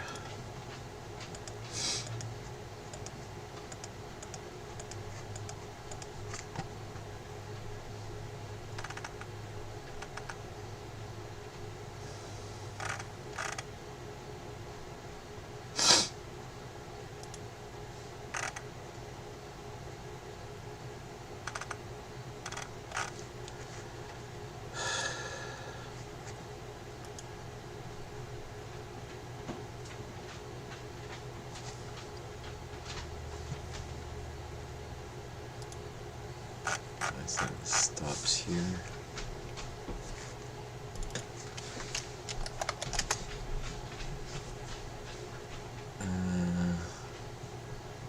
So what did we do?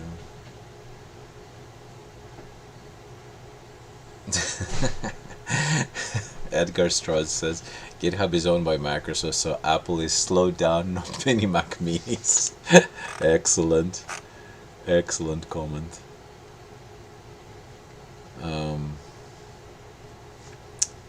One commit ahead of master, so what I need to do is pull requests.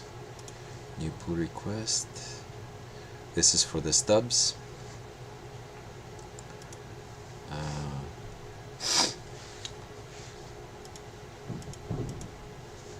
on.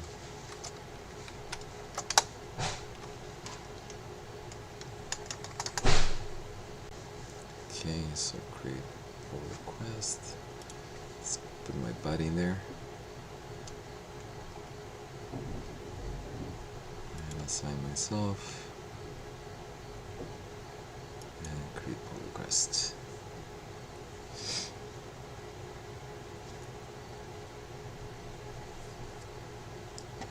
And let's check again on this guy. Alright.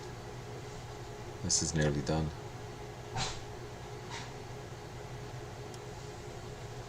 Sweet. Alright, so pull request v6 stable, and it is approved, so merge pull request. Confirm merge. Ta-da-da. No, I don't want to delete that branch because I usually work on that branch. So now the moment of truth. Pull requests, new. I need to, base is gonna be master, and I want this to be 5.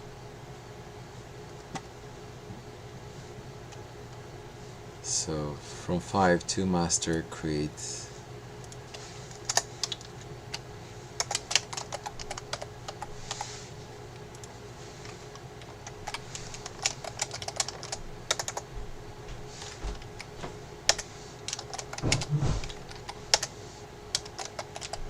there you go. We got a lot of dancers or man dancing.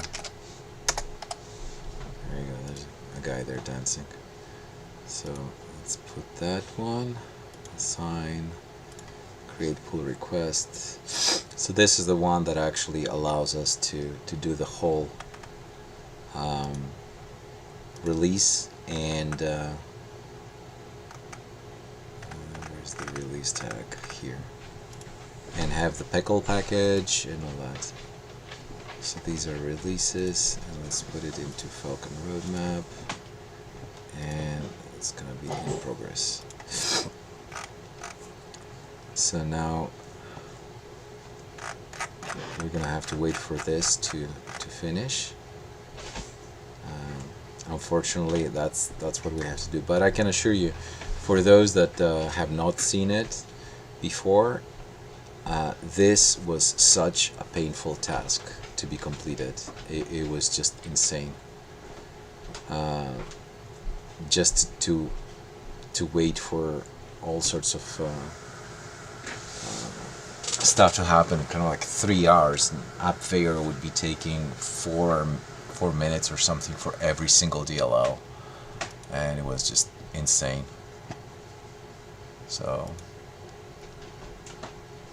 so this one has passed all the checks. This is the stable, and what is this new release? We're gonna have to wait until these pass, and once these pass, then we're gonna be able to tag it. Once we tag it, it's gonna automatically update, and we're gonna have the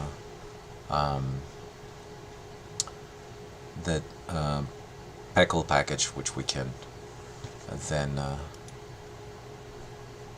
put it up there. So we don't need this tab. Don't need this tab anymore. So it seems a little bit as a double work, but you know, you have to do it this way. So there you go. This is the last one that we did, and it was fine.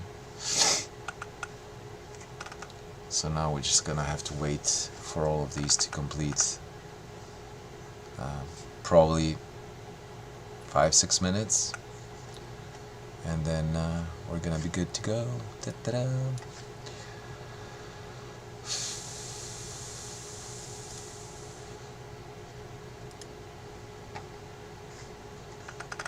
There it is.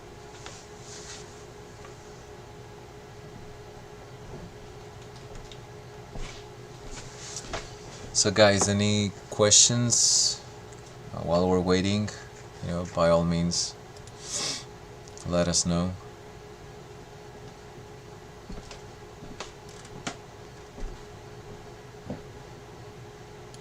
I mean, you guys are troopers, sticking with us. It's nearly 2 hours. Mr. Daniel Peterson, do you do NTS builds on Peckle? Yes. The way it's done, Peckle recompiles everything on their own, kind of like the DLLs. So they actually do all the builds again, and we have to do the package.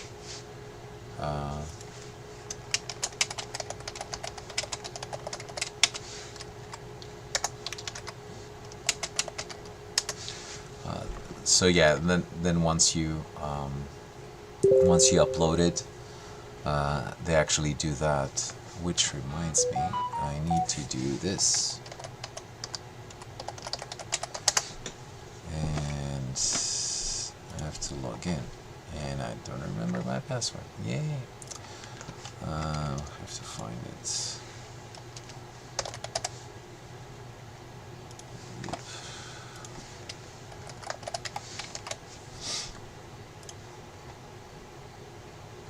So upload release.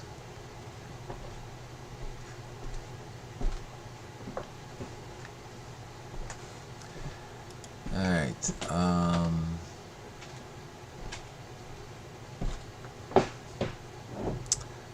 Sorry, my friend. I don't know how you pronounce your name. It's Russian, so maybe.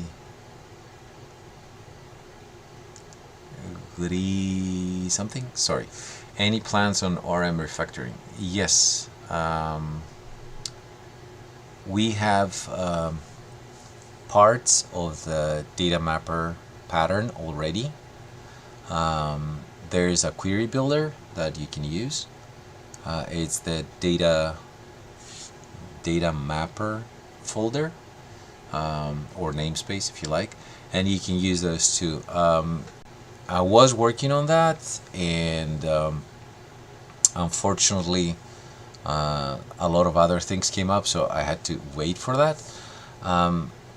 The idea was to create the connection service first, which is a PDO wrapper, and then you create the query builder, and then you create the some sort of a metadata query class, the one that will give you all sorts of information about your table. So for instance, which your table, what fields it has, what types they are, and so on and so forth. And then after that, create the the table mapper class, the table data mapper class that would allow you to have a better grasp of your database and use that pattern as well. Those last three are still under work. I haven't done anything, but now that 5 is out, I'll have a little bit more time to devote to those. So hopefully we can have both patterns together, and then we can figure out, all right, we tried this, it's really good. Unfortunately, data mapper is not as good as active record, or the other way around, active record is not as good as data mapper, and so on and so forth. My major concerns are pretty much get something that is really easy to use and very fast. So if active record proves to not be as advertised, because a lot of frameworks do use it and they're dead fast, then we're just gonna either leave it there or just scrap it or whatever. So yeah, now the Mr. Daniel Peterson. So if I have non-thread safe PHP installed, does it automatically install non-thread safe version of Phalcon 2? I believe so. I'm not 100% sure how that works on Windows. Note that I haven't used a Windows machine in over 10 years, so for at least for development or web. Vladimir, do we have any benchmark comparisons of different Phalcon versions? No, but even if we did, it wouldn't matter because PHP is the one that changes as well. So you cannot have a proper benchmark per se. So I'll give you an idea. PHP 5 in version 1 versus version 2 of Phalcon, yeah, you could do that. But what happens when you go to version 3? What kind of PHP do you have? Do you have PHP 5 or PHP 7? So you cannot compare 3 with 2. And then again, going from 3 to 4 to 5. The only thing that you could do and see what kind of boost PHP gives you is if you compare v5 between PHP 7.4, 8, and 8.1. Then you're going to see how fast PHP makes it. And all that. So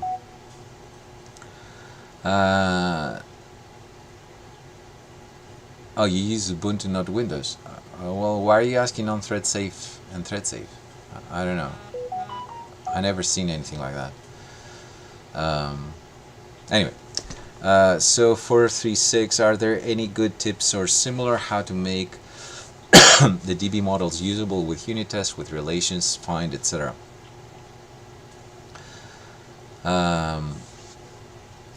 If you want to have a look at DB models and all that, have a look at our database in the main repository. Let me show you here. In the main repository under tests, in the test folder 436, if you look at these database tests here, then you're gonna see models here, and you can see different tests. So find first. So one of these is we're having different fixtures of migrations. The migrations that we call here in this namespace here in the fixtures is pretty much very thin classes that add data into your database. So whenever the next test runs, you have a clean database. You just do everything you want. So what you do is you have different migrations, and then you run your find in your table, and then you can just say, all right, I assert that this equals 1 or 2 or something like that, and then you do cached and all that. Have a look at those. If you have any issues, by all means hit us up on Discord, and we'll definitely give you a hand with those. But that should be a kind of like a reasonable hint to start with what you want. Kevin says, I've been totally slammed with full-time job, need to get the brew bottles updated. Yes, bring the beer over. So we definitely need those. And thank you, Kevin. Thank you for taking the time to do that. Alright, where is the actions here? And stable. Alright, Mr. Daniel Peterson, I'm running PHP multi-threaded, that's why. Okay.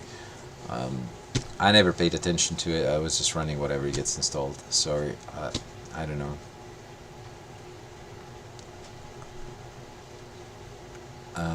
So Vladimir says, my only hope yet is that dev tools for Phalcon 5 will be ready soon because of model generating what I'm missing now. I did give them a go. It's not that much that we have left. I have a separate fork that I have what I'm going, what I have already with what I changed. You know, the little classes, the renaming, and all that stuff. So I just need to liaise with Jeckerson and see what work he has done, so we can just combine and get those released. 436, what you're describing is a unit test, as you require a third-party DB to run it. Yes, but how would you run a DB model without a DB? Unless you stub it or mock it for that, so that it doesn't have the database interaction. How else would you do it?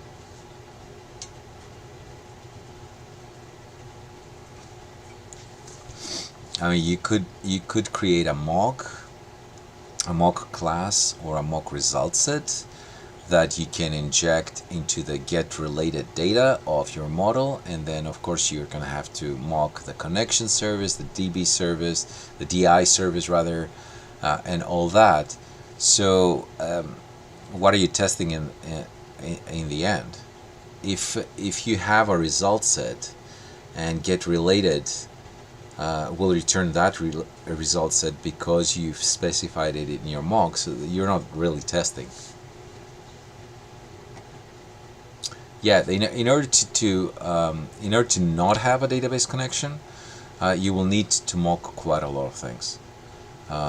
So the DB service has to be mocked. Your what you call it? Your DI container has to be mocked, most likely the metadata, models metadata as well. And at some point in your connection, you're gonna have to mock a result set. I think the get related or some other, I don't remember the name of the method, but you're gonna have to mock that so that it returns something that you know of. But here's the problem: that something has to be a result set object. And in order to create a result set object, you need to mock another 3 or 4 different classes.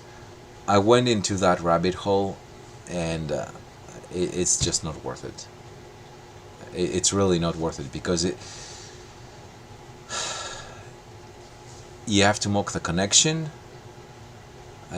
so that it doesn't hit any database. You have to mock something else. Definitely the metadata table, and then it keeps on going down the rabbit hole. One of my colleagues was asking if we do that, and I actually followed the path. It's literally 8 different objects that you need to mock before you start getting a result set object back, which you can inject into your mocked model. And honestly, it's not worth it. You're gonna spend a hell of a lot of time trying to do that, rather than creating a database test with known data. You just insert the data into the database and then just let it run, and then whatever you get, you get. And if it's a small data set, you just don't care. It's not going to take that long to be executed. So sorry to say this, but exactly what you asked me was something that a colleague of mine asked me a couple of months back. And we did go through that. The current code of the ORM is method after sub-method after sub-method after call this and now call that and then call. So and bear in mind, this ORM was written what, at least 5 to 6 years ago, at least. So yeah. Might be raining outside. Alright, so we got 1, 2, 3 tests running. So you are what? 7 minutes. Should be getting soon. Whoa, this thing started. This one will take a while. It's 1 minute. And this one, it's 2 minutes. Alright, so we should be looking at another 5 minutes, maybe just a touch more.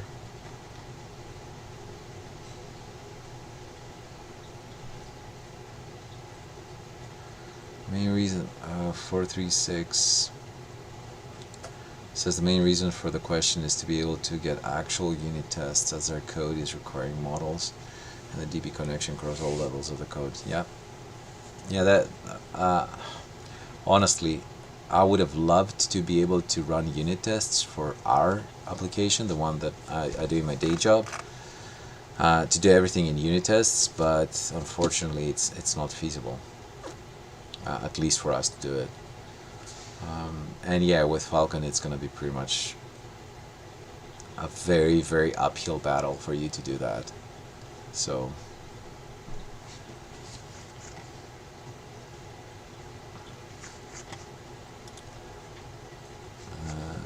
where's my buddy Jickerson?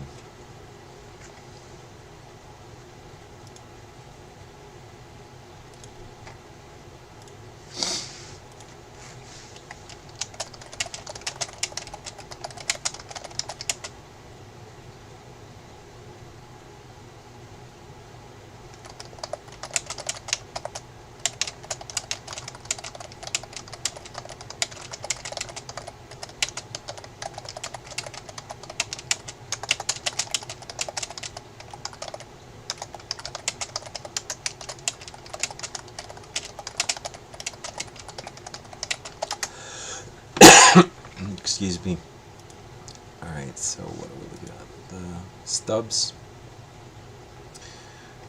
We're gonna have to wait for this, and then just a few of these.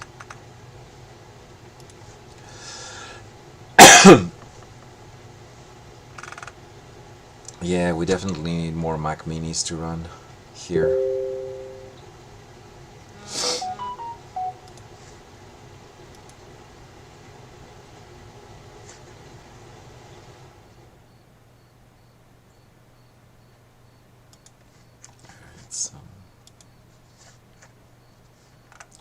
Pull requests. Alright, pull request has been approved by Anton. Thank you, buddy. And we just have these 3 tests, 3 actions that we wait. Come on, macOS, start running.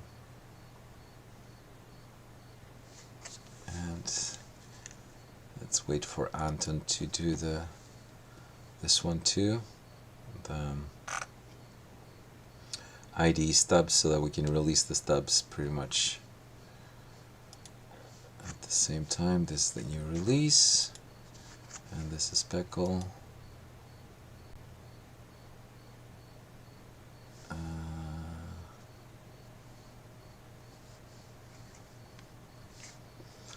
Alright, so we're gonna have to wait for my friend to do that. Come on, man. Oh, really? 11 minutes?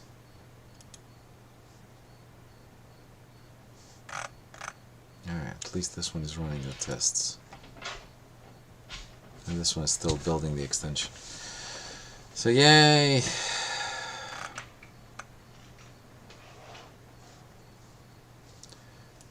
Yay, yay, yay. Man, you guys are troopers. We had, for the longest time right now, some like 13, 14 concurrent viewers. Way to go, guys. Or girls, whoever's here. Alright, so this one is building the extension. build artifacts. So this one is running what? The tests. Yeah, it's running the unit tests. Okay, so this one is nearly done. It's 1:15. The Mr. Daniel Peterson. Man, you are hardcore. If it's 1:15 a.m.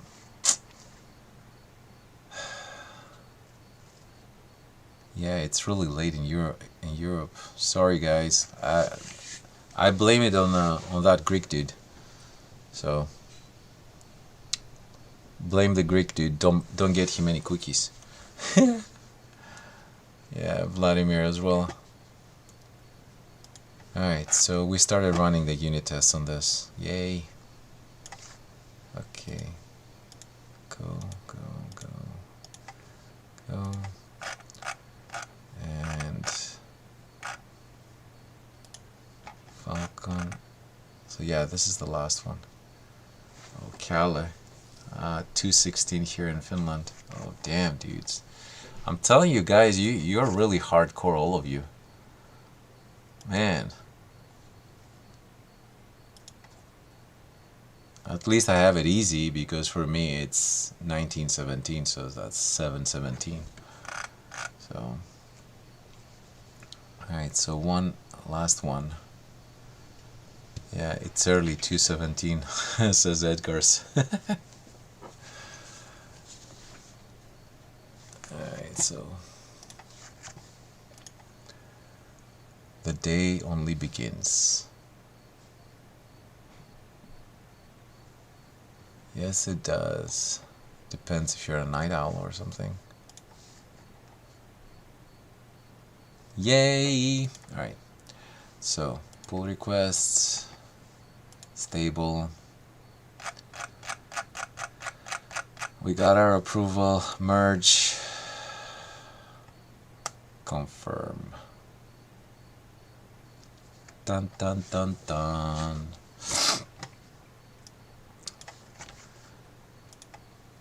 So code, we merge this, and now I need to go here, new release, and now I need to publish this.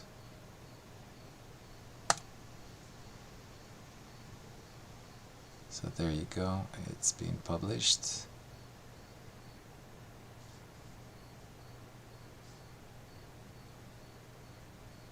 Okay, so what we have here is this thing will change very quickly, kinda. So what happens is the minute we start this, believe it or not, there's a new action that is being pulled. Yay for all of this. And this one creates the Docker files, does the CI, and so on and so forth. But once you run one of these, then once you check one of these,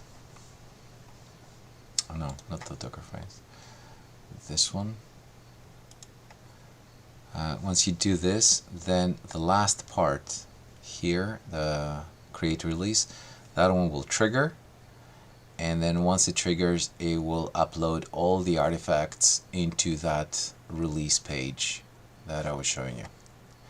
So I'm not going to keep you long. I'm not going to keep you long, says the guy that's been talking for 2 hours or something. We've been here for nearly 2.5 hours. So what I'm going to do is I'm just going to let this run. It is going to take quite a while, something like 5-10 minutes maybe. And then once the release is done, we're just going to upload everything to Pickle and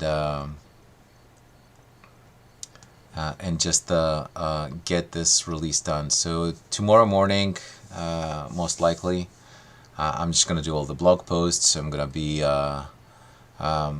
making sure that all the satellite repos are done, so the stubs, the dev tools, migrations, so on and so forth, and we're gonna have a better party tomorrow. So Brad says 7:20 in Ohio. Yeah, we're in the same time zone, Brad. Just watching baseball on mute in the background while I have this video up. And Guru S says, good day from Australia. It's 8:48 here. Can finally switch from beer to coffee. Way to go, buddy. And for you, it's tomorrow. So that's awesome. All right, so at least this thing is moving. We got this done. All we have to do is just wait for the release, and then we're gonna upload everything in Pickle. Thank you so much. Uh, Guru S says, I don't mind cracking another beer to celebrate the V5 release. Good for you, mate. And mate is from my time in England, so I know exactly what you're talking about. The good day. Good day, mate. Something like that. So thank you so much, everybody. Zach says, been lurking in the background. Thank you for this. Vladimir sends beer. Thank you all, guys. This is my coffee, so I don't have beer. But cheers to everybody, to all of you awesome guys and gals, for your support, for your help, for pretty much everything. So I'm gonna let this run. I'm just gonna finish the stream right now, and tomorrow morning is a brand new day, or today for Zach, for Guru. 88 for Peckle being available, says 436. As soon as this workflow is done, as I mentioned, the last part of this workflow, I don't know if you can see what I have highlighted, is going to trigger, because this is a release. So what that does is it generates everything as Peckle packages and all that stuff, and updates the release page of GitHub. And then what we do is we download the zip file and we just upload it in Pickle. So most likely another 15-20 minutes. And I believe Anton has to do that because I'm not I do have a Pickle account, but I'm not in the maintainers yet. So that's why most likely you see this page here. You're not registered as a lead developer for any packages. Me being a lead developer is with v5. So we're just waiting for one upload. So yeah, it is what it is. We just have to do that. But both of us now have the access to do that, so we can just make sure that we have backups of backups. Vladimir says, till next time. Thank you for sticking around. More to do a little bit tomorrow, but brand new day. V5 is a reality, and go forth, my faithful friends, and bug hunt so that we can make Phalcon release the bug prone or something framework. Thank you all so much. And unless anybody has anything, we're just gonna stop the stream right now.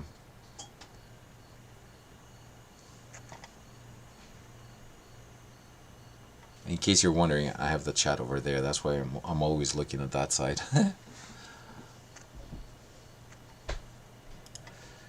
Alright. Thank you again. And take care, my friends. See you all on Discord or online.